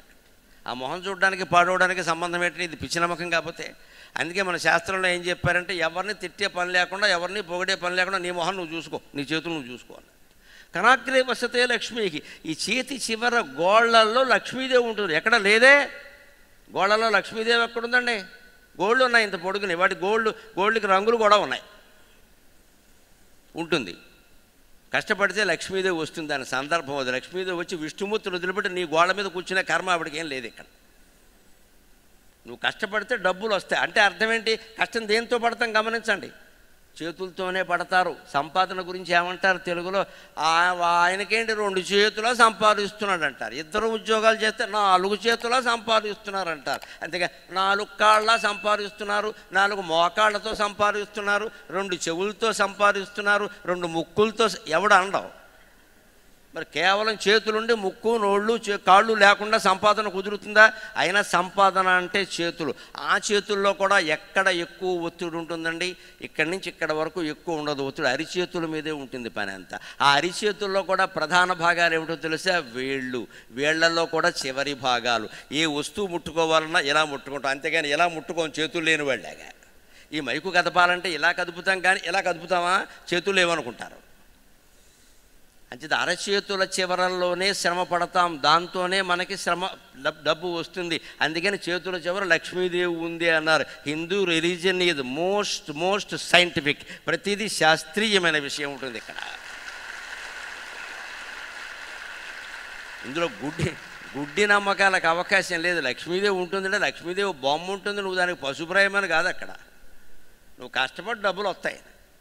అలాగే చేతుల మధ్యలో సరస్వతి ఉండడం ఎందుకు ఉంటుంది? 1000 పద్యాలు అప్పగించిన నాకే లేదు ఎక్కడ, మీకు ఉంటుంది ఏంటి? పుస్తకం ఎప్పుడు చదివినా ఈ 5 ఏళ్ళు మీరు కష్టపడి రకరకాల పుస్తకాలు చదువుతారు కదా, పుస్తకమే చదవాలండి, ఫోన్ కాదండి. ఫోన్ చూస్తే కళ్ళు పోతాయి. పుస్తకం చదివితే చూపు చాలా కాలం నిలబడుతుంది. పుస్తకం కూడా ఎలా చదవాలో తెలుసా? ఇలా చేత్తో పట్టుకుని పంక్తి పంక్తికి తల ఆడిస్తూ చదవాలి. చూసేవాడు పిచ్చాడు అనుకుంటాడు, అనుకోనేవాడు, మనకు అనవసరం. అప్పుడు కళ్ళు నొప్పులెట్టవు, ఎక్కువ కాలం మీరు చదవగలుగుతారు. ఇవాళ జరుగుతున్నది ఏమిటంటే పుస్తకం లేనే లేదు అసలు. ఫోన్ వాడు పట్టుకుని ఇంకా అక్కడి నుంచి కదలట్లేదు అసలు. అందుకే మొత్తం 6 ఏళ్ళు రాకుండా కళ్ళజోడు వచ్చాయి అందరికి. ఎప్పుడు పుస్తకాన్ని 12 అంగుళాలు 12 సెంటీమీటర్లు, మన 6 అడుగు అంటారు, పెద్ద స్కేల్ ఇంకా 12 అంగుళాలు 12 అంగుళాలు దాటకుండా దూరం పెట్టుకోవాలి. ఇంతే ఎలా ఉండాలి. అది కూడా చేతుల మధ్యలో ఉండాలి. పెద్ద పుస్తకాలు కదా ఎలా. అందుకే కర మధ్యే సరస్వతి. చేతుల మధ్యలో పుస్తకం ఉండాలి. దాని అర్థం ఎంత దూరంలో ఉంటుంది? చేతుల మధ్యలో అంటే ఎంత ఇలా కాదు కదా, ఇలా ఉంటుంది. మరీ ఆ మూల కాదు కదా, ఇలా ఉంటుంది. 12 అంగుళాల లెక్క, పెద్ద స్కేలు, అంత దూరంలో పెట్టుకుని చదవాలి. అలాగే శక్తి కరమూలే స్థిత గౌరీ, గౌరీదేవి అంటే శక్తి. శక్తి ఎక్కడుంది? వేళ్లల్లో అంత శక్తి ఉండదు, మధ్యలో అంత శక్తి ఉండదు, ఇక్కడ ఉంటుంది శక్తి అరచేతి మొదట్లో. ఎందుకని? స్టేజ్ మీద ఎవడైనా పడిపోయాడు, ఎలా లేస్తాడు? మోచేతి మీద ఆనుకుని లేవడు, మోకాళ్ళ మీద ఆనుకుని లేవడు, అరచేతి మీద ఆనుకుని లేస్తాడు. అరచేతిలో కూడా ఈ భాగం మీద ఆనుకుని లేస్తాడు. There is energy, there is energy. ఇక్కడ ఉంది శక్తి. వాటికి 3 పేర్లు పెట్టారు, లక్ష్మీ, సరస్వతి, గౌరీ అని. నిజానికి అవి ధనము, విద్య, శక్తి. ఉన్నాయా లేదా? కనపడుతుంది కదా. అందుకే నేను హిందూ రిలీజియన్ పూర్తిగా సైంటిఫిక్ రిలీజియన్ మనం. అంచేది అదృష్టమేం ఊరికే వచ్చేదండి, ఇక్కడ కష్టపడితేనే వస్తుంది. ఫోర్డ్ కంపెనీ పేరు మీరు వినుంటారు. ఫోర్డ్ కంపెనీ కార్లు తయారీలో బ్రహ్మాండమైన కంపెనీ, అతి ప్రాచీనమైన కంపెనీ. 70-80 ఏళ్ల క్రితమే బ్రహ్మాండమైన కార్లు తయారు చేసింది. మొదటి కంపెనీ అదే అని కూడా అంటారు. జేఎల్ ఫోర్డ్ ఎవరో దానికి లెక్క ఉన్నాడు. ఫోర్డ్ ఆయన కనిపెట్టాడు. ఆయన చాలా గొప్ప వ్యక్తి, అన్నీ బాగానే ఉన్నాయి. ఆయన ఫోర్డ్ కంపెనీలో ఓసారి ఒక జనరేటర్ ఆగిపోయింది, పనిచేయట్లేదు. ఎంత నడిపినా పనిచేయట్లేదు, ఎంత ఆయిల్ పోసినా పనిచేయట్లేదు. మెకానిక్ని పిలవాలి. వెంటనే ఫోర్డ్ గారికి ఒక ఆలోచన వచ్చింది. ఆయనకి ఇక్కడ అమెరికాలో ఆయన విన్న వాళ్ళలో ఒక మంచి ఫేమస్ మెకానిక్ ఒక అతను ఉన్నాడు. అతను కబురు చేశారు. అతని పేరు స్టెయిన్ మెడ్జ్ అనే మెకానిక్. అతను మామూలు మెకానిక్కే. అతను కబురు చేశారు. వచ్చి అక్కడ కూర్చున్నాడు. ఈ యంత్రం నడవట్లేదండి, దీనికి ఏదో ఇబ్బంది వచ్చింది, మీరు కొంచెం బాగా చూస్తారు కదా. మంచిది అని ఆయన ఏమన్నాడంటే, నాకు 3 వస్తువులు ఇవ్వండి, 3 రోజులు నన్ను వదిలేయండి అన్నాడు. అతను తెలివి. 3 వస్తువులు ఇవ్వండి, 3 రోజులు నన్ను వదిలేయండి అన్నాడు. ఏమిటా 3 వస్తువులు అంటే, ఓ నోట్బుక్ ఇవ్వండి, ఓ పెన్సిల్ ఇవ్వండి, ఓ మడత మంచం ఇవ్వండి. అదెందుకో తెలియదు. ఓ నోట్బుక్ ఇవ్వండి, ఓ పెన్సిల్ ఇవ్వండి, ఓ మడత మంచం ఇవ్వండి, 3 రోజులు నన్ను వదిలేయండి అన్నాడు. ఇంకెవరు రాకండి ఎక్కడికి అన్నాడు. సరిగ్గా జనరేటర్ దగ్గరే మడత మంచం వేసుకున్నాడు. ఆ నోట్బుక్ పెన్సిల్ పట్టుకున్నాడు. ఏం చేస్తున్నాడో ఎవరికి తెలియదు. అక్కడ కూర్చున్నాడు. మీరు వెళ్ళిపోండి అన్నాడు. 3వ రోజున వచ్చాడు, పిలిచాడు. 2 రోజులకే ముగింది. అతని పరిశోధన అయిపోయింది. 2 రోజులకే లేచి వీళ్ళని వర్కర్స్ని రమ్మన్నాడు. ఆ యంత్రం పైకి ఎక్కాడు నిచ్చెన వేసుకుని. శుద్ధ ముక్కతో ఓ ఇంటూ గుర్తు పెట్టాడు ఒక చోట. ఇక్కడ ఈ ప్లేటు తీయండి, దీని లోపల రివైండింగ్ వైర్లు ఉన్నాయి కదా, అందులో 16 రివైండింగ్ వైర్లు తీసేయండి అన్నాడు. ఒక ఇంటూ గుర్తు పెట్టి ఇక్కడ ప్లేటు తీసి అక్కడ రివైండింగ్ వైర్లు చుట్టినట్టుగా ఉన్నాయి కదా, 16 చుట్టలు లాగేయండి అన్నాడు. అతను చెప్పినట్టు చేశారు. యంత్రం బాగైంది, బ్రహ్మాండంగా నడిచింది. ఫోర్డ్ గారికి బాగా నచ్చింది. వెంటనే సంతోషించి మీ బిల్లు ఎంతో చెప్పండి ఇద్దామన్నాడు. అతను ఏం చేశాడు తెలుసా? $10,000 వేసాడు. 70-80 ఏళ్ల క్రితం, చాలా ఎక్కువ. $10,000 వేశాడు. ఫోర్డ్ గారికి ఆశ్చర్యమైంది. ఇది మామూలు మెకానిక్ ఎవరినైనా పిలిస్తే $10 ఇస్తే చేస్తాడు, ఈయన ఎక్కడ $10,000 చేశాడు అని. దేనికి ఎంత అయిందో నాకు రాసి ఇవ్వండి అన్నాడు. మరి వివరం ఇవ్వండి, నేను ఇస్తా. ఆయన ఏం చేశాడు తెలుసా? గీత గీసినందుకు $1, ఆ గీత ఎక్కడ గీయాలో నేను కనిపెట్టినందుకు $9,999 ఇచ్చుకో అని చెప్పాడు. ఇది మేధావైన వాడి శ్రమ. దీన్ని మీరు లేబర్ శ్రమతో ఎలా పోలుస్తారండి? కమ్యూనిస్టు సిద్ధాంతాలన్నీ ఇక్కడే దెబ్బతున్నాయి. అందరి శ్రమ ఒకటే, గంటల లెక్కల్లో జీతాలు ఇవ్వండి, ఒకే జీతం వేయండి, కుదరదు అక్కడ. ప్రొఫెసర్ ఆ స్థాయికి వచ్చి ఇన్ని 100 మంది విద్యార్థులను కూర్చోబెట్టి పాఠం పట్టడానికి ఆయన ఎన్నో చదివాడు, ఎన్నో కష్టపడ్డాడు. ఖచ్చితంగా శారీరక శ్రమ కంటే మేధాగతమైన శ్రమ గొప్పది, దాన్ని మనం అంగీకరించాల్సిందే. శారీరక శ్రమ పడేవాళ్ళు లక్షల్లో ఉంటారు, మేధాగతమైన శ్రమ పడగలిగిన వాళ్ళు 100ల్లో ఉంటారు, 10ల్లో ఉంటారు. వాళ్ళని గౌరవించి తీరాల్సిందే. అంతేగాని ప్రతిదీ ఒకటే అంటే అలాగని శారీరక శ్రమను అవమానించక్కల్లా, అనుమానించక్కల్లా. దాని లెక్క దానికి ఉందండి ఖచ్చితంగా. అలా కొత్త ఐడియా ఆయన ఏం చేశాడో తెలుసా? మంచం ఎందుకు వేసి కూర్చున్నాడు అక్కడ ఆలోచించండి. ఐడియా అంటే అది ఒక ఐడియా జీవితాన్ని మార్చేస్తుంది. ఆయన మంచం వేసుకుని అక్కడ రాత్రింబగళ్ళు కూర్చొని ఏం చేశాడంటే, ఈ సౌండ్ వచ్చి ఆగిపోతుంది కదా, సౌండ్ ఎక్కడి నుంచి వస్తుంది, ఎన్నిసార్లు తిరిగాక వస్తుంది, ఒక్కోసారి ఎన్నిసార్లు తిరుగుతోంది, ఇదంతా గమనించడానికి 48 గంటలు పట్టింది ఆయనకి. ఆ సౌండ్ వచ్చినప్పుడల్లా ఒకటి అంకేశాడు. మళ్ళీ రెండోసారి సౌండ్ వచ్చినప్పుడు 2 అంకేశాడు, మూడోసారి సౌండ్ వచ్చినప్పుడు 3 అంకేశాడు. ఈసారి చేతి గడియారం పక్కన పెట్టుకున్నాడు. ఈ సౌండ్ ఎన్ని నిమిషాలకి ఎన్ని సెకండ్లకు ఒకసారి వస్తుందో లెక్కేశాడు. ఈ లెక్క మొత్తం తేల్చి కింద ప్లేట్ కింద ఉండే రివైండింగ్ వైర్లో 16 వైర్లు పీకేయండి, అక్కడి నుంచి సౌండ్ వస్తుంది, అప్పుడు కొత్త వైర్లు బిగించండి, రిపేర్ అవుతుంది అన్నాడు. That is idea. దానికి ఓపిక ఉండాలి. ఇందులో శారీరక శ్రమ కూడా ఉంది. 3 రోజులు కూర్చున్నాడు అక్కడ, మంచం వేసుకున్నాడు, నిద్రాహారాలు లేవు సరిగ్గాను, దాన్నే చూస్తూ కూర్చున్నాడు. అయినా అలా చూస్తూ కూర్చుంటే కింద వచ్చి కుక్క పడుకుంటుంది, అంతకంటే ఏం కాదు. ఇక్కడ ఉండవలసిన ఐడియా ఉండాలి. అది మేధాగతమైన శ్రమ. మెదడుతో ఆలోచించాడు. ఆయనకి ఇక్కడొక్క లేకుండా, లోపం లేకుండా వస్తువు ఆగిపోదు కదండి. ఖచ్చితంగా మన ఇంట్లో అందరూ పడుకుని ఉన్నారండి, అర్ధరాత్రి 1 గంట అయింది, ఎక్కడో టక్ టక్ టక్ టక్ అని చప్పుడు వస్తుంది. మనలో చాలామంది ఏం చేస్తామో తెలుసా, ఇన్ని అపార్ట్మెంట్లు ఉన్నాయి, ఎక్కడొక్కడ వస్తూనే ఉంటుంది, మనకెందుకు ఆయన పడుకున్నామనుకో, అది మన గోడ కొట్టే కన్నం, వాడు వచ్చి లోపలికి వచ్చి మొత్తం పట్టుకుపోతాడు. ఒకసారి లేవచ్చు కదా, అంత అదే పనిగా అయింది. 1 గంటకి ఎవరు గోడకి చప్పుడు వస్తుంది. 1కి ఎన్ని అపార్ట్మెంట్లు ఉంటే మాత్రం అర్ధరాత్రి 1 గంటకి ఎందుకు అవుతుందంటే చప్పుడు ఆలోచన రావాలి. ఇప్పుడు వస్తుందంటే ఏదో జరుగుతుంది. ముందు మన ఇల్లు మనం చూసుకోవాలి, అవసరమైతే పక్క వాళ్ళని చెయ్యాలి, అదేమిటో తేల్చుకోవాలి. ఏమీ తేల్చుకోకపోతే ఏదో మన హైదరాబాద్ గుల్జారా హౌస్లో జరిగినట్టు అగ్ని ప్రమాదం జరిగిందేమో ఎవరికి తెలుసు. ఇక్కడ అలా పడుకుంటావా? ఇది గెలిచే విధానం. ఆలోచనతో గెలవచ్చు ఖచ్చితంగా. ఒక ఆలోచన కోట్లు పండిస్తుంది. అది భారతదేశంలోనూ జరిగింది, పూర్వకాలమే జరిగింది, కొన్ని శతాబ్దాల క్రితమే జరిగింది. ఒక పండితుడు, మహామేధావి, ఆయనకి చదరంగం ఆట వచ్చు, ఇంకేమీ రావు. చదరంగం ఆడడం బాగా వచ్చు, ఇంకేమీ రావు. ఆ ఆటతోనే ఎవరినైనా గెలిచేవాడు ఆయన. కానీ ఆ రోజుల్లో చదరంగానికి అంత డబ్బులు ఇచ్చేవాళ్ళు ఎవరు లేరు ప్రత్యేకంగా. కానీ ఆడేవాడు, ఆయనకు వచ్చింది అదే కదా, దాంతోనే ఏమన్నా చేయాలనే నిర్ణయానికి వచ్చాడు. అదృష్టవశాత్తు ఎవరో చెప్పారు, దేశాన్ని పాలించే రాజుగారికి చదరంగం అంటే చాలా ఇష్టం, నువ్వు వెళ్ళి ఆయనతో ఆడు, అదృష్టం కొద్దీ ఆయన్ని ఓడించావనుకో ఇక నీకు తిరుగులేదయ్యా అన్నారు. ఎలాగో అలా రాజుగారి దగ్గర దర్శనానికి అనుమతి తీసుకున్నాడు. కథ మలుపు తిరిగింది. రాజుగారితో చదరంగం ఆడాడు, ఎత్తుకు పై ఎత్తు వేశాడు, ఆయన గెలిచాడు. రాజు సంతోషించాడు. రాజులు సంతోషిస్తే పట్టుకోలేం కదా. ఆనందంగా ఉన్నప్పుడు ఎప్పుడు వాగ్దానాలు చేయకూడదు, ఆందోళనలో ఉన్నప్పుడు ఎప్పుడు నిర్ణయాలు తీసుకోకూడదు. గుర్తుపెట్టుకోవాలి జీవితంలో, ఆందోళనలో ఉన్నప్పుడు నిర్ణయాలు తీసుకోకూడదు, ఆనందంగా ఉన్నప్పుడు వాగ్దానాలు చేయకూడదు. దశరథుడికి కైకేయి ఏదో ఉపకారం చేసింది, రథం పరిగెడుతుంటే శీల బిగించింది. ఆయన చాలా ఆనందంగా ఉండి వరాలు కోరుకో అన్నాడు. వెంటనే ఆవిడ 2 వరాలు కోరుకుంది. అవేవో ఇచ్చేయవలసింది.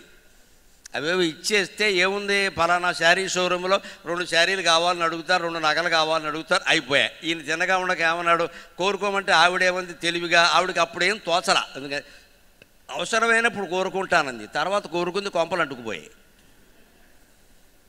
రాముడికి వనవాసం కోరింది, భరతుడికి పట్టాభిషేకం కోరింది, దశరథుడికి ప్రాణం కూడా పోయింది. ఇది 3వ వరం. అది 3వ వరం. కోరకుండా లభించింది వైధవ్యం. ఏమవుతుంది, మన జీవితాలు మనమే పాడు చేసుకుంటాం. దశరథుడి జీవితం పాడైంది, రాముడి జీవితము పాడైంది, కైక జీవితము పాడైంది, నిందలు మిగిలాయి. మనకు మాత్రం రామాయణం గ్రంథం మిగిలింది. అంచేతన ఆనందంగా ఉన్నప్పుడు వాగ్దానాలు చేయకూడదు. ఒకవేళ వాగ్దానం చేస్తే ఇచ్చేయాలి, వెంటనే వదిలిపోయింది కూడా. మళ్ళీ వాయిదా వేసి కోరుకోమన్నా కూడా తర్వాత 10 ఎకరాలకు పెడతాడు, వీడు పెట్టకం. ఈ రాజుగారు ఆనందంగా ఉన్నాడు. వెంటనే కోరుకో అంటే ఆయన ఏమన్నా చాలా తెలివండి. ఆయన పెద్ద సీఏ పరీక్ష 5 ఏళ్ళు చదివాడు, 10 ఏళ్ళు చదివాడు. ఈ లెక్కలన్నీ ఎక్కడ కట్టాడు. నాకేం వద్దండి, మామూలు బక్క బ్రాహ్మణి, నాకేం కావాలి, ఏదో తిండికి లేక ఇబ్బంది పడుతున్నాను, ధాన్యం ఇప్పించండి, నీకు ఎన్ని బస్తాలు కావాలో చెప్పమన్నాడు. అంటే మన చదరంగం ఆడాం కదండి, ఆ లెక్కలో చెబుతాను. మొదటి గడిలో 1 పెట్టండి, 2వ గడిలో దానికి రెట్టింపు పెట్టండి, 3వ గడిలో రెట్టింపు 1 2 అవుతాయి, 2 4 అవుతుంది, 4 8 అవుతుంది, 8 16 అవుతుంది, 16 32 అవుతుంది, 32 64 అవుతుంది, 64 128 అవుతుంది. ఇలా మొత్తం 64 గడిలోనూ రెట్టింపు పెట్టుకుంటూ వెళ్ళి ఎన్ని ధాన్యపు గింజలు అయితే అన్ని ధాన్యపు గింజలు నాకు ఇప్పించండి అని. ఈ రాజుగారు అనుకున్నాడు, ఎంత లెక్కెట్టినా ఏమవుతాయి, 10 బస్తాలు అవుతాయి, 20 బస్తాలు అవుతాయి అని కోశాగారంలో ఉన్న వాళ్ళని పిలిపించి ధాన్యం అంతా లెక్కపడి నుంచి ఈయనకి ఇవ్వవలసిన ధాన్యం ఇవ్వమన్నాడు. ఆ లెక్క మొత్తం సేకరించి వాళ్ళు కష్టపడి లెక్క కట్టి ఆ భటులు వచ్చి ఏం చెప్పారంటే, మన దేశంలో పండిన మొత్తం పంట అంతా ఈయనకి ఇచ్చేయాలండి ఆ లెక్క ప్రకారం చెప్పాడు. ఇది ఐడియా.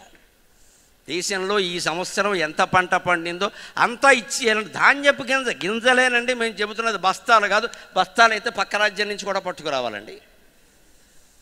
ఆ అంకె పొడుగు మొత్తం ఎంత అంటే మొత్తం అందులో 20 అంకెలు ఉన్నాయి. 18 44 67 44 07 37 09 55 16 15 ఇంత అంకె వచ్చింది.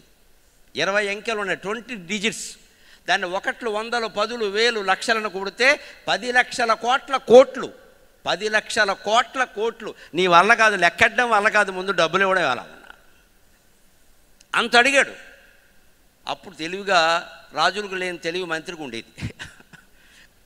రాజులకు లేని తెలివి మంత్రికి ఉండేది. మంత్రి గారికి దగ్గరికి వెళ్ళి, ఏమిటాయి బాబు ఇలా అడిగాడు, ఇంత ధాన్యం ఎక్కడి నుంచి తెస్తాం, మీరు ఊరుకోండి అని చెప్పి ఆయన దగ్గరికి వెళ్ళి, బ్రాహ్మణుడు అల్పసంతోషి కాబట్టి ఆయన్ని పిలిచి పక్కకి పిలిచి, ఇంతకీ ఏమిటి లెక్కలెట్టడం కష్టంగా ఉంది, నీ సమస్య ఏమిటో చెప్పమన్నాడు. నాదేముందండి, కుటుంబం గడవట్లేదు, ఇంట్లో మా ఆవిడ ఆక్షేపిస్తుంది, ఏమి సంపాదించట్లేదంటే, నువ్వు బతుకున్నంతకాలం నీ కుటుంబానికి లోటు లేకుండా నెలకి సరిపడ బియ్యము కిరాణము రాజుగారి ఇంటి దగ్గర నుంచి వస్తాయి, సరిపోయినట్టేనా అన్నాడు. సరిపోయినట్టే అన్నాడు. అయితే నువ్వు ఇప్పుడు కోరిన కోరికను రాజుగారికి దానం చేయి, నీకు ఆయన ఇది ఇస్తాడు అన్నాడు. ఆ రకంగా పరిష్కారం అయిపోయింది. ఆయనకి నెల కిరాణం పంపించారు, నెల బియ్యం పంపించారు, గొడవ వదిలిపోయింది. అలా సరిపెట్టుకున్నాడు. లేకపోతే ఎంతైనా ఇబ్బంది అవుతుందండి. ఇలా ఏదో ఒక ఐడియాతో మన తెలివితేటల్ని పెంచుకుని మన ఉద్యోగాలు సంపాదించుకోవాలి. కానీ రేపు ఆర్టిఫిషియల్ ఇంటెలిజెన్స్ వస్తుంది కదా, అన్ని యంత్రాలే వస్తాయి కదా, మనం ఏమైపోతాం అని కంగారు పడద్దు. ఆర్టిఫిషియల్ ఇంటెలిజెన్స్ ఎవరిని భయపడుతుందో తెలుసా? ఆర్టిఫిషియల్ ఇంటెలిజెన్స్ కలిగిన వాడినే భయపడుతుంది, ఒరిజినల్ ఇంటెలిజెన్స్ ఉన్నవాడిని భయపడతాడు.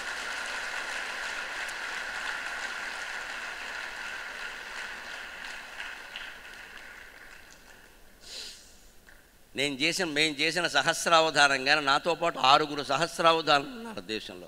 మేము చేసిన సహస్రావధానాలు కానీ, పూరించిన సమస్యలు కానీ, దత్తపదులు కానీ, అప్పటికప్పుడు చెప్పిన పద్యాలు కానీ బహిరంగంగా సవాల్ చేస్తున్నా. ఏ ఆర్టిఫిషియల్ ఇంటెలిజెన్స్నైనా చెప్పమనండి, ఏ అవమానానికైనా సిద్ధమే. ఎప్పుడూ మనిషి మేధాశక్తి ముందు యంత్రం దిగదుడుపే. ఈ దిక్కుమాలిన యంత్రాన్ని మనిషే కనిపెట్టాడు. దానికి మనం అంత భయపడక్కల. ఆర్టిఫిషియల్ ఇంటెలిజెన్స్ వచ్చినా సరే మీకోసం 4-5 రంగాలు సిద్ధంగా ఉన్నాయి. ఒకటి నాయకత్వం, లీడర్షిప్. మనిషికి తెలిసినట్టుగా యంత్రానికి తెలియదు. ఎందుకు తెలియదో తెలుసా? ఒక గొప్ప ఆధ్యాత్మిక రహస్యం ఉంది.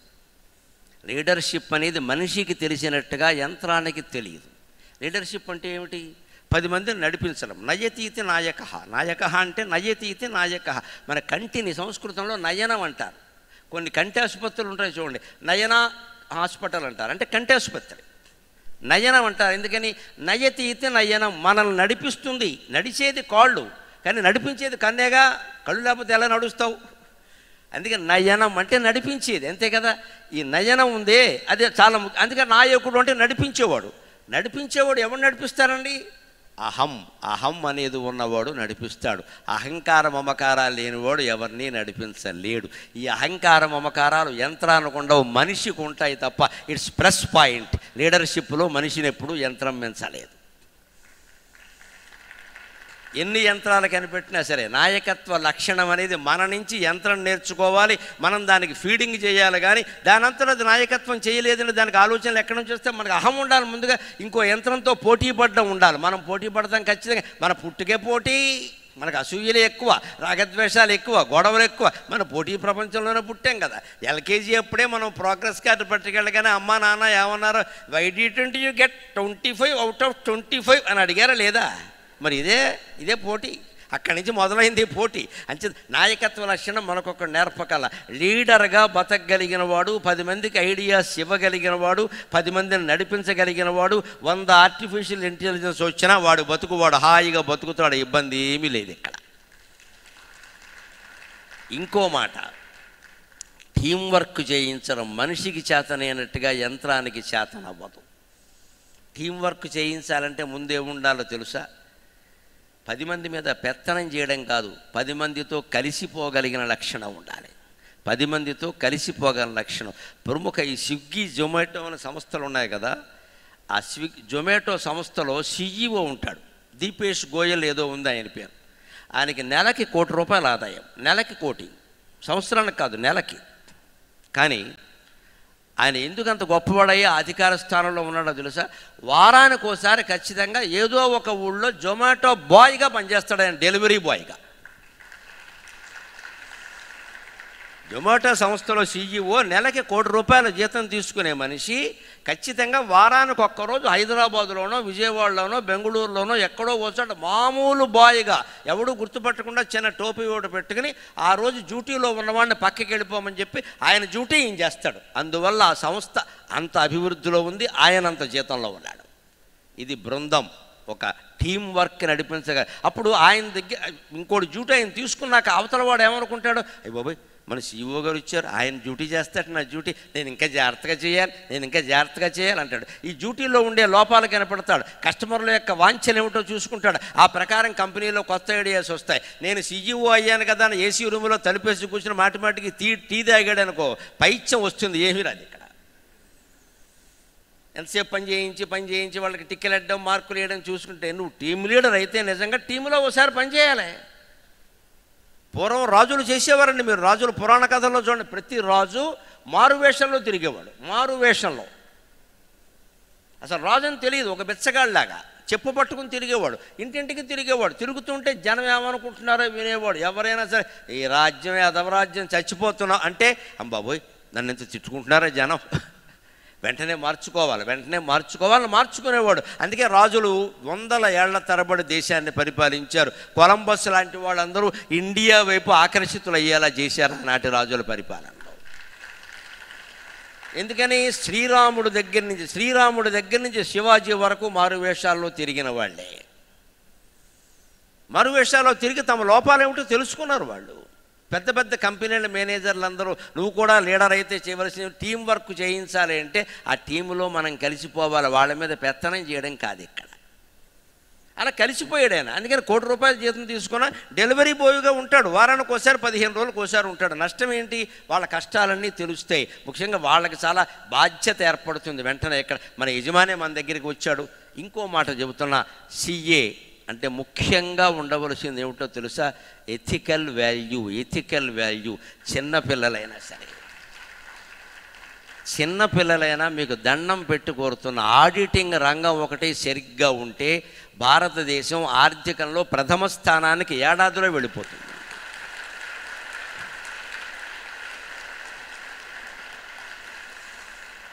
ఇప్పటికే 4 అక్కల్లా ఏడాదిలో మొదటి స్థానానికి వెళ్ళిపోతున్నాడు. చాలామంది పన్నులు కట్టకుండా ఎగ్గొట్టేసి ఆ మొత్తం అంతా గుళ్ళు కడుతున్నారు. మాకు తెలుసు బాగా, పన్నులు కట్టాల్సిన సొమ్ముతో గుళ్ళు కడుతున్నారండి. దేవుడు వీళ్ళకి లోకిపోయాడు. Black money. ఎందుకంటే మాకు ఖాతాలు పెరుగుతున్నాయి విపరీతంగా, మాకే తెలుసు. ఎక్కడ ఊపిరి సలపదండి.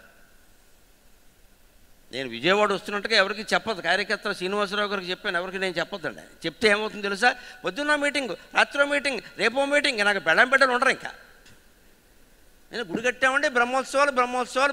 దేనికంటే బ్లాక్ మనీ పెరిగింది, అంతకంటే లేదు. ఇక్కడ ఎందుకు కట్టావు గుడి, పక్కన గుడి ఉండగా, అసలు కనకదుర్గ గుడి ఉండగా నువ్వు 100 గుళ్ళు కడితే మాత్రం ఎవడొస్తాడా ఇక్కడికి? ఈ గుడి ఎందుకు కట్టమంటే ఈయన గారి పెత్తనానికి డబ్బులు ఎక్కువై. అందుకే ఈ చాలా జరుగుతుంది పనులు కట్టకుండా. నిజాయితీగా మీరు పనిచేసి యజమాని క్షేమం కోరుతూనే దేశానికి నష్టం కలగకుండా చూడండి. మీ CA విద్య చారిత్రకంగా పరమార్థం అవుతుంది.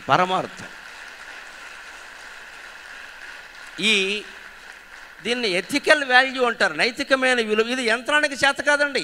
100 ఆర్టిఫిషియల్ ఇంటెలిజెన్స్ వచ్చినా ఏం చేస్తుంది తెలుసా, దానికి ఒక ఫీడ్ చేస్తాడు వీడు.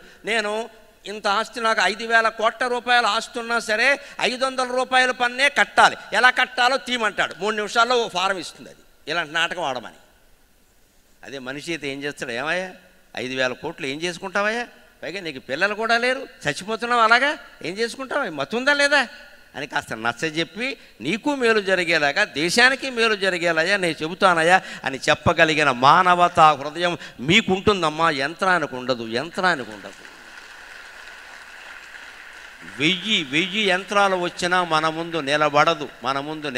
1000 యంత్రాలు వచ్చినా మానవత్వం యంత్రానికి ఉంటుందా అండి? నాయకత్వం యంత్రానికి ఉంటుందా అండి? నలుగురిలో కలిసిపోయే లక్షణం యంత్రానికి ఉంటుందా అండి? ఎంత ప్రయత్నిస్తే మాత్రం. అంతేకాదు, నలుగురిని సమన్వయం చేయగలగాలి. మనం దేనికైనా సర్దుకోగలగాలి, ఎవరితోనైనా సర్దుకోవాలి. అడాప్టబిలిటీ. వాళ్ళని మనం దత్త చేసుకోవాలి అవసరమైతే. ఒకడు మాట వినడు, పని చేసేటప్పుడు ఒక మాట వినడు, కానీ వాడికి ఒక గాడ్ ఫాదర్ ఉంటాడు, వాడు చెప్తే వింటాడు. వాడు చేసి చెప్పించాలి. ఏదో చేస్తే వింటాడు, కొంచెం ప్రయోజనం కలిగిస్తే వింటాడు, కొంచెం బెదిరిస్తే వింటాడు, ఏం చేస్తే వింటాడో అది జయించు, అంతే లెక్క. ఇంకో మాట చెబుతున్నా, పురాణాలు చదివిన వ్యక్తిగా పరీక్షలను ఎదుర్కొనే ముందు, శిక్షణ తీసుకునే ముందు మీ మనస్సు ఎలా ఉండాలో తెలుసా? భీముళ్ళా ఉండాలి, దుర్యోధనుల్లా ఉండద్దు. భారతం చివరిలో దుర్యోధనుడికి భీముడికి గదాయుద్ధం జరుగుతుంది. అక్కడ భీముడు ఏమనుకున్నాడో తెలుసా? భీముడు ఏమనుకున్నాడో, ఎలా పోరాటానికి సిద్ధమయ్యాడో, దుర్యోధనుడు ఎలా పోరాటానికి సిద్ధమయ్యాడో వ్యాసుడు రాస్తాడు. సింహో యథావనే అన్నట్టుగా భీముడు తయారయ్యట. దుర్యోధనుడు ఎలా తయారయ్యట? గజమివాహ్వయతు అంటాడు. విచిత్రం అండి, ఈ ఉపమానాల్లో ఉంది తేడా. భీముడు ఎలా గద పట్టుకుని ముందుకెళ్ళాడు అంటే యుద్ధానికి, సింహో యథావనే, నేను ఒక సింహాన్ని, దుర్యోధనుడు ఒక సింహం, వాడేమి చిన్నవాడు కాదు, వాడు ఒక సింహం, నేను ఒక సింహాన్ని, ఒక సింహాన్ని ఎదుర్కోబోతున్న సింహాన్ని నేను అని సింహంతో పోరాడాలి అనుకుని సిద్ధపడ్డట. దుర్యోధనుడు ఎలా సిద్ధపడ్డాడో తెలుసా? గజమివాహ్వయతు, నేనో ఏనుగుని, భీముడో ఏనుగుతో పోరాడాలి అనుకున్నట్ట. భీముడు తనని సింహంతో పోల్చుకున్నాడు, దుర్యోధనుడు తనను తాను ఏనుగుతో పోల్చుకున్నాడు. ఏనుగు సింహం పోరాడితే ఏది గెలుస్తుందో మీకు తెలుసు, భీముడే గెలిచాడు, దుర్యోధనుడు ఓడిపోయాడు. నువ్వు పోల్చుకోవడమే తక్కువగా ఉంటే నువ్వెలా గెలుస్తావయ్యా? నువ్వు పోరాటానికి సిద్ధపడుతున్నావు అంటే సింహం అనుకోవాలి, కానీ నా బతుకు కుక్క బతుకే, మా అమ్మ కూడా కుక్క అంటూ ఉండేది, నేనేం పాస్ అవుతా అంటే ఏమి పాస్ అవ్వు, నాలుగు బయటెట్టు కూర్చుంటావు కుక్కలాగా, అంతే. సింహం అనుకోవాలి కదా ఖచ్చితంగా. అవకాశం ఎప్పుడో వస్తుందండి, అస్తమానం రాదు మనకి. మీరు పరీక్షలకు తయారవుతుంటేనే మీకు ఆడిటింగ్ అవకాశాలు వస్తాయి, ఒప్పుకోవాలి. ఓ పక్క పరీక్షలు చదువుకుంటేనే అది చెయ్యాలి, ప్రైవేట్గా పెద్ద ఆడిటర్ల దగ్గర పని చేయాలి, అభ్యాసం చేసుకోవాలి బాగా. ఎందుకంటే అవకాశాలు ఎప్పుడూ బంతులు లాంటివి, అనుకోకుండా వస్తాయి. వచ్చినప్పుడు నేర్పుగా పట్టుకుని అంతకంటే నేర్పుగా తిప్పి కొట్టాలి. అవకాశం అనే బంతిని అందుకోగలిగిన వాడే the most best cricket player అవుతాడు ఖచ్చితంగా. క్యాచింగ్ అంటే అర్థం అది. అవకాశాన్ని నువ్వు అందుకోలేదనుకో, అవకాశాలు ఎలా అంటే ఏసీ తలుపులు లాంటివి. మామూలు తలుపులు వేరు, మనం వేస్తే కానీ తలుపు మూతపడదు. ఏసీ తలుపు అలా కాదు, మనం రాగానే మూతపడిపోతుంది వెనకాల, మన వెనకాలే. అవకాశం ఏసీ తలుపులు లాంటివి, మన వెనకాలే మూతపడిపోతూ ఉంటాయి. నువ్వు అందుకోవాలి వెంటనే. ఇక్కడ నాకు ఇప్పుడు ఖాళీ లేదు, ముహూర్తం కుదరదు, ఇవాళ అమావాస్య కదా, 4 రోజులు అయ్యాక నువ్వు అమావాస్య అయ్యే వరకు తలుపులు ఉండవు అక్కడ. అవకాశం బంతి, దాన్ని అందుకోగలగాలి ఖచ్చితంగా. ఇంకో మాట, ఇలా అందుకుని పరిశ్రమ చేయడానికి మీకు అడ్డొచ్చేవి ఏమిటో కూడా చెబుతా, వాటిని పరిహారం ఎలా చేయాలో చెబుతా 5 నిమిషాలు. ఈ వయస్సులో అడ్డొచ్చేవి ఏమిటో మాకు తెలుసు, మా వయస్సులో మాకు రావమ్మా. ఒక రకంగా మేము అదృష్టవంతులం. అనేక రకాల ఆలోచనలు మిమ్మల్ని కమ్మేస్తూ ఉంటాయి. ఎందుకంటే పైలా 25 వయస్సు అంటారు. మీ వయస్సు 18 ఏళ్ల వయస్సుని పైలా 25 వయస్సు అంటారు. హార్మోన్స్, స్త్రీలలో స్త్రీ హార్మోన్స్, పురుషుల్లో పురుష హార్మోన్స్ విపరీతంగా వృద్ధి చెంది ఉంటాయి ఇక్కడ. అందుకే నేను తరచు చెబుతూ ఉంటాను, కో ఎడ్యుకేషన్ ప్రమాదం ఉండు బాబు, పెట్టకండి. కానీ మరి తప్పదు కదా, ఎక్కడ నడిపిస్తాం? ఎవరి మనస్సును వారే నిగ్రహించుకోగలగాలి. మనం ఎప్పుడు ఎటువంటి ఆలోచనలు చేస్తే మన చుట్టూ ఉండే అటువంటి ఆలోచనలన్నీ మన దగ్గరకు వచ్చి చేరతాయి. దానికి ఉదాహరణ ఏమిటో తెలుసా? ఒక పెద్ద గుడ్డ ఉందనుకోండి, ఒక తెర ఉంది, ఈ వీధికి అంత తెర ఉందనుకోండి, అది పైకి లేపి మడత పెట్టమన్నారు. ఆ 4 వైపులా 4 పట్టుకోండి, పైకి లేపండి. లేచింది కదా, తెర పైకి లేచింది, పల్చటి గుడ్డే, 4 పట్టుకున్నారు, పైకి లేచింది. దాని మధ్యలో ఒక రాయి వేయండి. వెంటనే ఆ గుడ్డ మీద ఉన్న చిన్న చిన్న రాళ్ళు, రేణువులు అన్నీ మధ్యలోకి వచ్చేస్తాయా లేదా? మధ్యలో ఒక రాయి వేసాం. ఈ రాయి బరువు కారణంగా ఆ చుట్టుపక్కల ఆ గుడ్డ మీద ఉన్న మలినాలు, రేణువులు, కాగితం మొక్కలు, గడ్డి పరకలు ఏమున్నా మధ్యలోకి వస్తాయా లేదా బరువుగా? అలాగ నీ మనస్సులో ఎప్పుడూ బరువుగా చెడ్డ ఆలోచనలే చేస్తూ ఉంటే విజయవాడలో ఉండే చెడ్డ ఆలోచనలన్నీ నీ దగ్గరకు వస్తాయి ఖచ్చితంగా. ఎప్పుడు మన ఆలోచనలు బాగా పనిచేస్తాయి. ఆ మనస్సుకి శక్తి లేదనుకోకండి, మనస్సుకి ఎంత శక్తి ఉందో తెలుస్తూనే ఉంది. చక్కగా CA పరీక్షకి 5 ఏళ్ళు తయారవుదామని ఫౌండేషన్ కూడా అయిపోయి ఇంటర్లో చేరి సైమల్టేనియస్గా డిగ్రీ చేసేసి ఫైనల్ చేద్దాం అనుకుంటూ ఉంటాడు. ఇక్కడికి వచ్చి చూశాక మొదటి రోజు ఇలా క్లాసుకి రాగానే పక్కకి తిరిగాడు, అంతే, ఐసే అట్టై రొట్టై మట్టయిపోయాడు.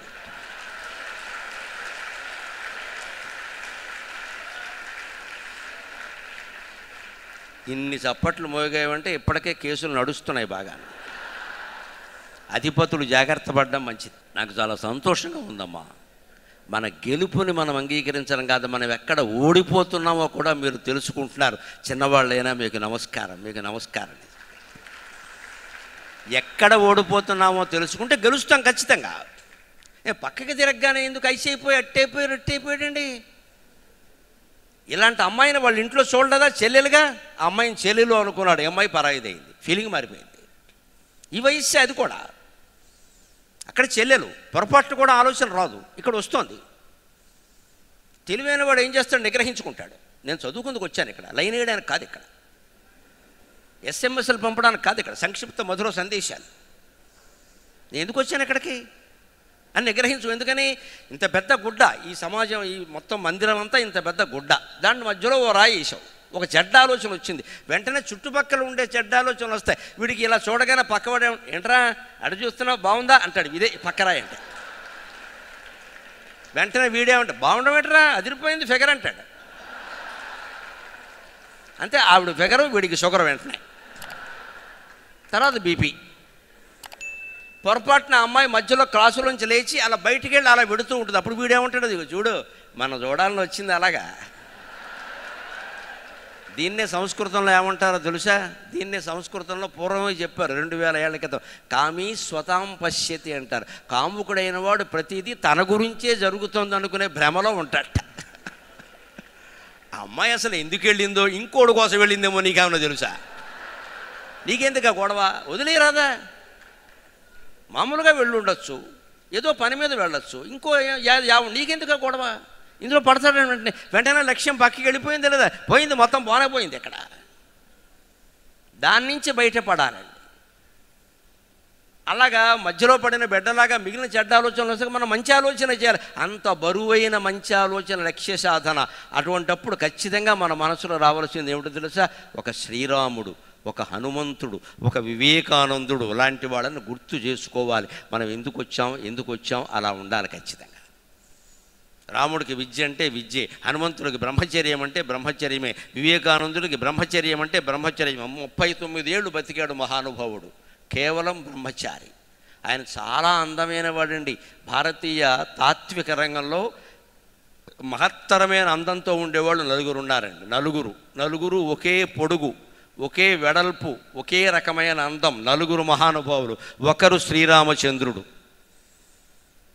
ఆయన తర్వాత గౌతమ బుద్ధుడు, ఆయన తర్వాత వివేకానందుడు, ఆయన తర్వాత శంకరాచార్య.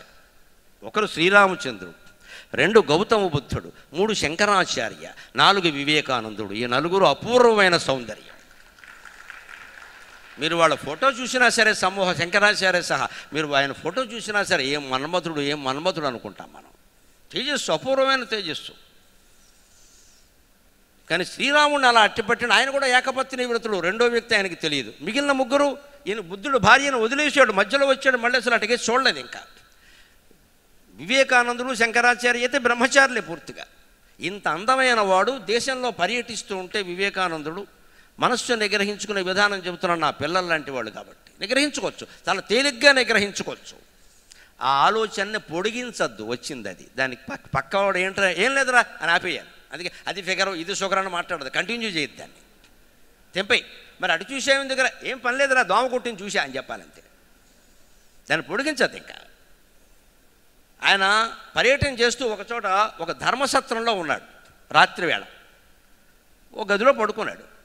ఆ పక్కనే ఒక కుటుంబం యాత్రకు ఏదో వచ్చారు. ఆ కుటుంబంలో ఒక బాల వితంతు ఉంది. ఆ రోజుల్లో ఆ దుర్భర పరిస్థితి ఒకటి ఉండేది. చిన్నప్పుడే పెళ్ళిళ్ళు చేసేవారు. అనారోగ్యాల వల్ల భర్తలో భార్యలో ఎవరో ఒకరు పోయేవారు. ఇద్దరూ పోతే గొడవ లేదు, భర్త పోతే భార్యకి మళ్ళీ పెళ్ళి లేదు. ఇంకా 9 ఏళ్ళైనా 10 ఏళ్ళైనా జీవితం అంతా అంతే. ఆ అమ్మాయి వయస్సు 25 ఏళ్ళు, 30 ఏళ్ళు కూడా లేదు. ఈయన వయస్సు 30, ఆ అమ్మాయి వయస్సు 25. బాల వితంతు, జాలి పడవలసిన పరిస్థితి. ఆ అమ్మాయికి ఈయన బాగా నచ్చాడు. ఈ అందం, ఈ అంతకుముందే సభలో మాట్లాడాడు ఆయన, ఆ మాట్లాడిన పాండిత్యం, జ్ఞానం ఇవన్నీ నచ్చాయి. పాపం ఆ ఇతనున్న గది దగ్గరికి 4-5 సార్లు వచ్చి వెడుతోంది ఆ అమ్మాయి, ఏం మాట్లాడకుండా. ఇలా రావడం, ఇలా రావడం, వెళ్ళడం, ఇలా చూడడం, వెళ్ళడం, మళ్ళీ ఈయన చూస్తుంటే సిగ్గుపడి వెళ్ళడం. వెంటనే వివేకానందుడు చేసిన పని ఏమిటో తెలుసా? నేను ఇందాక చెప్పినట్టుగా ఐసే అట్టే రొట్టె పోలా, పక్కకి చూడలా, ఎవడికి చెప్పలా.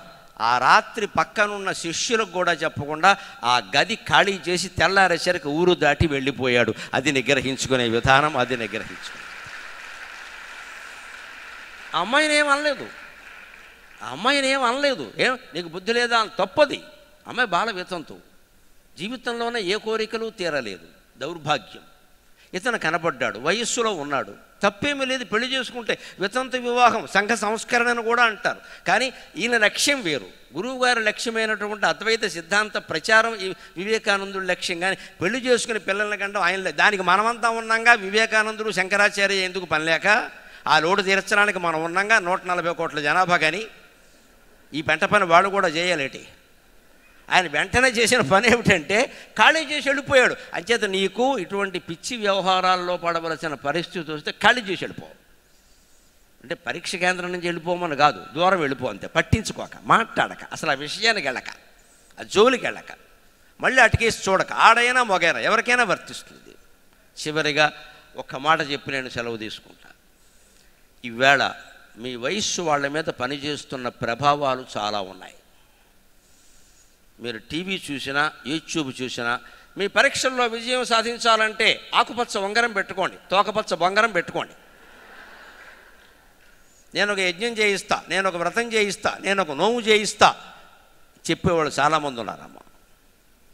ఈ పిచ్చి మాయల్లో పడకండి. మనిషి మీద ఎప్పుడూ దేవతల ప్రభావం, దెయ్యాల ప్రభావం, గ్రహస్థితి ప్రభావం, పరిస్థితి ప్రభావం అన్నీ ఉంటాయి, ఉండకుండా ఉండవు. కానీ వాటన్నిటి నుంచి తప్పించుకునే అపూర్వమైన మేధాశక్తి, ధైర్యం మనకి భగవంతుడు ఇచ్చాడు. ఖచ్చితంగా తప్పించుకోవచ్చు. మీ రాశి మీ నక్షత్రం చూసుకుని నేను CA పాస్ అవుతుంది దాన్ని బట్టి ఉండదు. ఇక్కడ ఈ పిచ్చి నమ్మకాలు పెట్టుకోకండి. మీరు పుట్టిన రాశిలో ప్రపంచంలో కొన్ని కోట్ల మంది పుట్టారు. కుక్కలు, కోతులు కూడా పుట్టాయి. కానీ వాటికి పంచాంగం ఉందనే విషయం తెలియదు, లేకపోతే అవి కూడా వచ్చాయి. ఎవరికి చెప్తారు ఇవన్నీ పనిలేక? నువ్వు పుట్టిన రాశిలో కొన్ని కోట్ల మంది పుట్టారు. అది నీవు ఒక్కడికే జరుగుతుందా? ఎలా జరుగుతుంది? మంచి అయినా చెడ్డైనా, మంచి అయినా చెడ్డైనా జరగదండి. అలాగా అంతమందికి సమానంగా జరుగుతుంది. అందులో నీకు జరిగేది 1000లో 1 వంతు. దానికంత కంగారు పడక్కల్లా. ఈ సమస్త శక్తుల నుంచి బయటపడి మన పరీక్షల్లో మనం విజయం సాధించాలి. మనం చిత్తశుద్ధితో ఉండాలంటే ఎప్పుడు మనస్సులో భగవత్ స్మరణ మానకూడదు. నమ శివాయ, నమ శివాయ, నమ శివాయ, నమో నారాయణాయ, నమో నారాయణాయ, నమో నారాయణాయ, శ్రీమాత్రే నమః, శ్రీమాత్రే నమః, శ్రీమాత్రే నమః.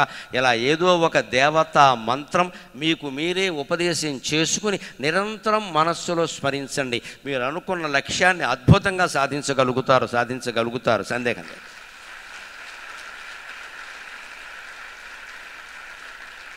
విద్యార్థులు కాబట్టి రగులుతున్న సమస్య కాబట్టి ఒక్క మాట చెప్పి నేను సెలవు తీసుకుంటా. ఒకే ఒక్క కోచింగ్ సెంటర్లో ఈ సంవత్సరంలో జనవరి నుంచి మే వరకు 16 మంది చచ్చిపోయారు. ఒకే ఒక్క కోచింగ్ సెంటర్. పేర్లు మనకి ముఖ్యం కాదు, వ్యవహారం ముఖ్యం. 16 మంది, 5 నెలలు అవ్వలేదు ఇంకా. ఇవాళ 31వ తేదీ అంటే నెలకి 3 కంటే ఎక్కువే. 10 రోజులకు ఒకళ్ళు ఊరేసేసుకుంటున్నారు. వాళ్ళు ఎలా ఆలోచిస్తున్నారంటే సీలింగ్ ఫ్యాన్లు తీసేద్దామా, చుట్టూ వలలు కట్టేద్దామా, దరిద్రపు ఆలోచన అంటారు. వెనకటికి ఒక అమ్మాయిని ప్రేమించాట. మీకు ఈ ఉదాహరణ బాగా అర్థమవుతుంది. మరి ఏ వయసు కావో అర్థమయ్యే ఉదాహరణ అక్కడ ఉండాలి కదా. ఒక అమ్మాయిని ప్రేమించాట. ఈ మామూలే కదా ప్రేమ వివాహాలను తల్లిదండ్రులు ఒప్పుకోరు. ఇంక మామూలే సినిమా స్టోరీ. ఆ అమ్మాయిని ఏదో మొత్తం మీద బలవంత పెట్టారు, వేరే పెళ్లి చేసేస్తున్నారు. అమ్మాయికి ఇష్టం లేదు, కానీ ఏదో మొత్తం మీద చేస్తుంటే అమ్మాయి ఓకే పోన్లే అనుకుంది. ఆవిడ ఎందుకు వచ్చిన గొడవని సర్దేసుకుంది. వీడికి మాత్రం ఆ పెళ్లి జరగొట్టాలి అని పురోహితుడిని కలిసి ఏమండి ఏం చేస్తే పెళ్ళి ఆగిపోతుంది, ఏం చేస్తే పెళ్ళి ఎందుకు ఆగుతుందయ్యా, చాలా కష్టం, అది తప్పు కూడాను, పెళ్ళి ఆగుతుందని నన్ను అడుగుతాడు పైగారు పురోహితుడిని. అంటే లేదండి పెళ్ళిలో కొన్ని ప్రధానమైన ఉంటాయి కదండి, అది ఏదైనా ఆపేస్తే ముహూర్తం వాయిదా పడుతుంది కదా, మనం చూసుకోవచ్చు తర్వాత. అంటే ప్రధానమైనవంటే మరి జీలకర్ర నెత్తి మీద పెడతారా, జీలకర్ర బెల్లమును మంగళసూత్రం కడతారు, అది కూడా ఇంపార్టెంట్. తర్వాత తలంబరాలు పోస్తారు, అప్పుడు మరి వీడియో అది బాగా తీస్తూ ఉంటారు, అది కూడా ముఖ్యం. ఇంకోటి ఉందయ్యా, సన్నికెళ్ళ మీద రాయి పెట్టి తొక్కిస్తారు. ఈ పత్రం అని ఒకటి ఉంటుంది, దాంట్లో ఇలా కాలు పెట్టి తొక్కిస్తారు. ఆ అమ్మాయి కాలు పెట్టమని అబ్బాయి చేతి తొక్కిస్తారు, అబ్బాయి కాలు పెట్టమని అమ్మాయి చేతి తొక్కిస్తారు. తర్వాత ఇద్దరు ఈ కాలు పీక మీద పెట్టుకుని తొక్కుకోండి అని చెప్తారు. అని సన్నికల మీద కాలు పెట్టి తొక్కిస్తారా అంటే వాడు ఆలోచించాట. జీలకర్ర బెల్లం ముహూర్తం ఆపడం మన వల్ల కాదు, జీలకర్ర లేకపోతే రోళ్ళకర్ర పెట్టి చేసేస్తారు. మంగళసూత్రం ఆపడం అసలే మన వల్ల కాదు, అది ఎక్కడో కన్యాదాత దగ్గర ఉంటుంది, అది మనకు దొరకదు. తలంబరాలు ఆపడం కూడా మన వల్ల కాదు. ఇక లోకం ఏం దొరికిందంటే సన్నికలు దొరికింది. అందుకని అప్పటికే పెళ్లి కదా అని పెళ్లివారు సన్నికలు పత్రం ఉడుచుకుని దానికి పసుపు రాస్తారు, పసుపు దారం కడతారు. మరి పవిత్రమైన పని కదా, అది చూశాడు, ఆ సన్నికలు ఎత్తుకుపోయాడు. అది ఆగేస్తే పెళ్ళి అయిపోతుంది. అప్పటి నుంచే వచ్చిన సమస్య, సన్నికలు దాస్తే పెళ్ళి ఆగదు, సన్నికలు దాస్తే గుంతకాల్లో ముంతకాల్లో పెట్టి తొక్కించేస్తారు. జీవితం ఒక ప్రధానమైనది ఆగాలంటే ప్రధానమైనది చూసుకోవాలి, కానీ ఇదా ఖచ్చితంగా. అందుకని ఎప్పుడు ఆలోచన ఎలా ఉండాలి అంటే ఏదో చిన్నది ఏదో జరిగినంత మాత్రాన ఏదో అయిపోతుందని కాదు. ఇక్కడ బతికి ఉంటే చూడగలిగినటువంటి శుభాలు చాలా ఉన్నాయి. రామాయణంలో ఒక్క మాట చెప్పి నేను సెలవు తీసుకుంటా. భరతుడు రామ వియోగాన్ని భరించలేక, తన మీద వచ్చిన నిందలు భరించలేక, తన తల్లిని కైకేని అందరూ తిడుతుంటే భరించలేక చచ్చిపోదాం అనుకున్నాడు. ఆయన పాపం నిజాయితీపరుడు, ఆయన కోరుకోలేదు, వచ్చింది నింద. భరతుడికి కూడా ఇందులో పాత్ర ఉంది అన్నారు కొంతమంది, ఎవరో కాదు లక్ష్మణుడు అన్నాడు స్వయంగా.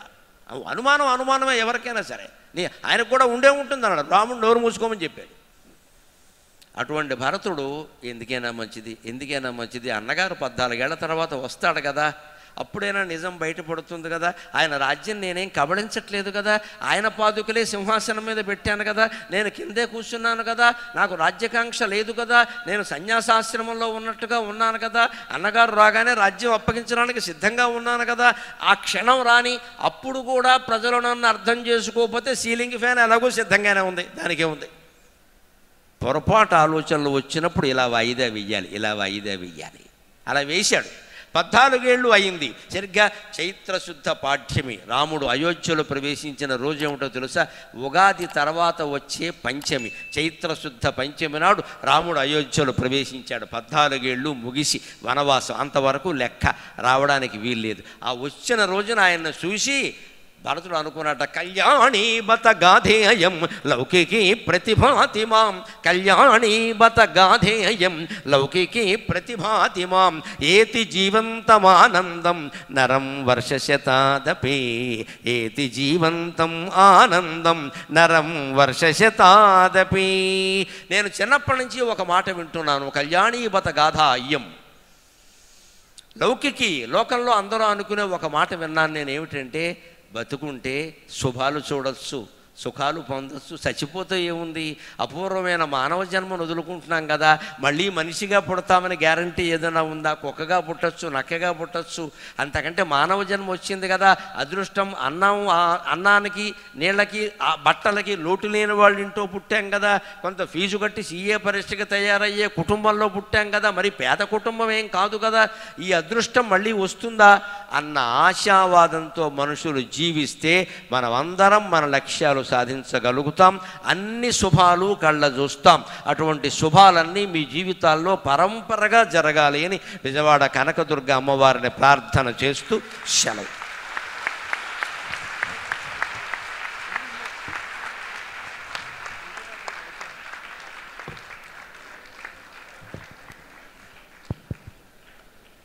గురుగారు, యాదృచ్ఛికమేమో తెలియదు కానీ మీరు చెప్పిన 3 పాయింట్లు మా ఈ 2 రోజుల అందరూ కూర్చోండి, ఈ 2 రోజుల మా కార్యక్రమంలో జరిగినాయి. ఒకసారి మీతో షేర్ చేసుకుంటాను. మీరు అన్నారు హ్యూమన్ ఇంటెలిజెన్స్ ఆల్వేస్ గ్రేట్ అని.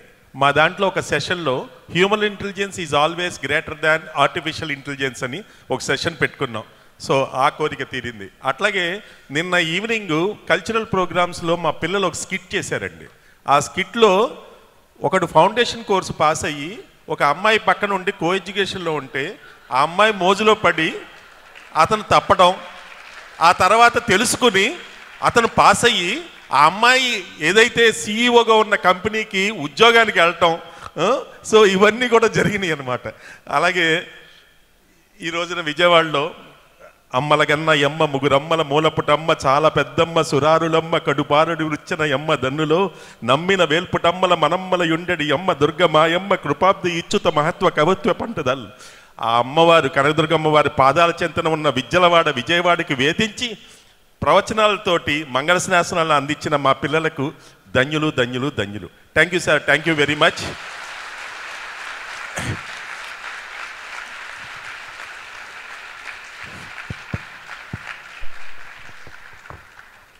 మనల్ని ఆశీర్వదించినటువంటి గరికపాటి నరసింహారావు గారిని now I also request our branch past chairmans GSR గారు అండ్ అక్కయ్య నాయుడు గారు ఆన్ టు ద డయాస్.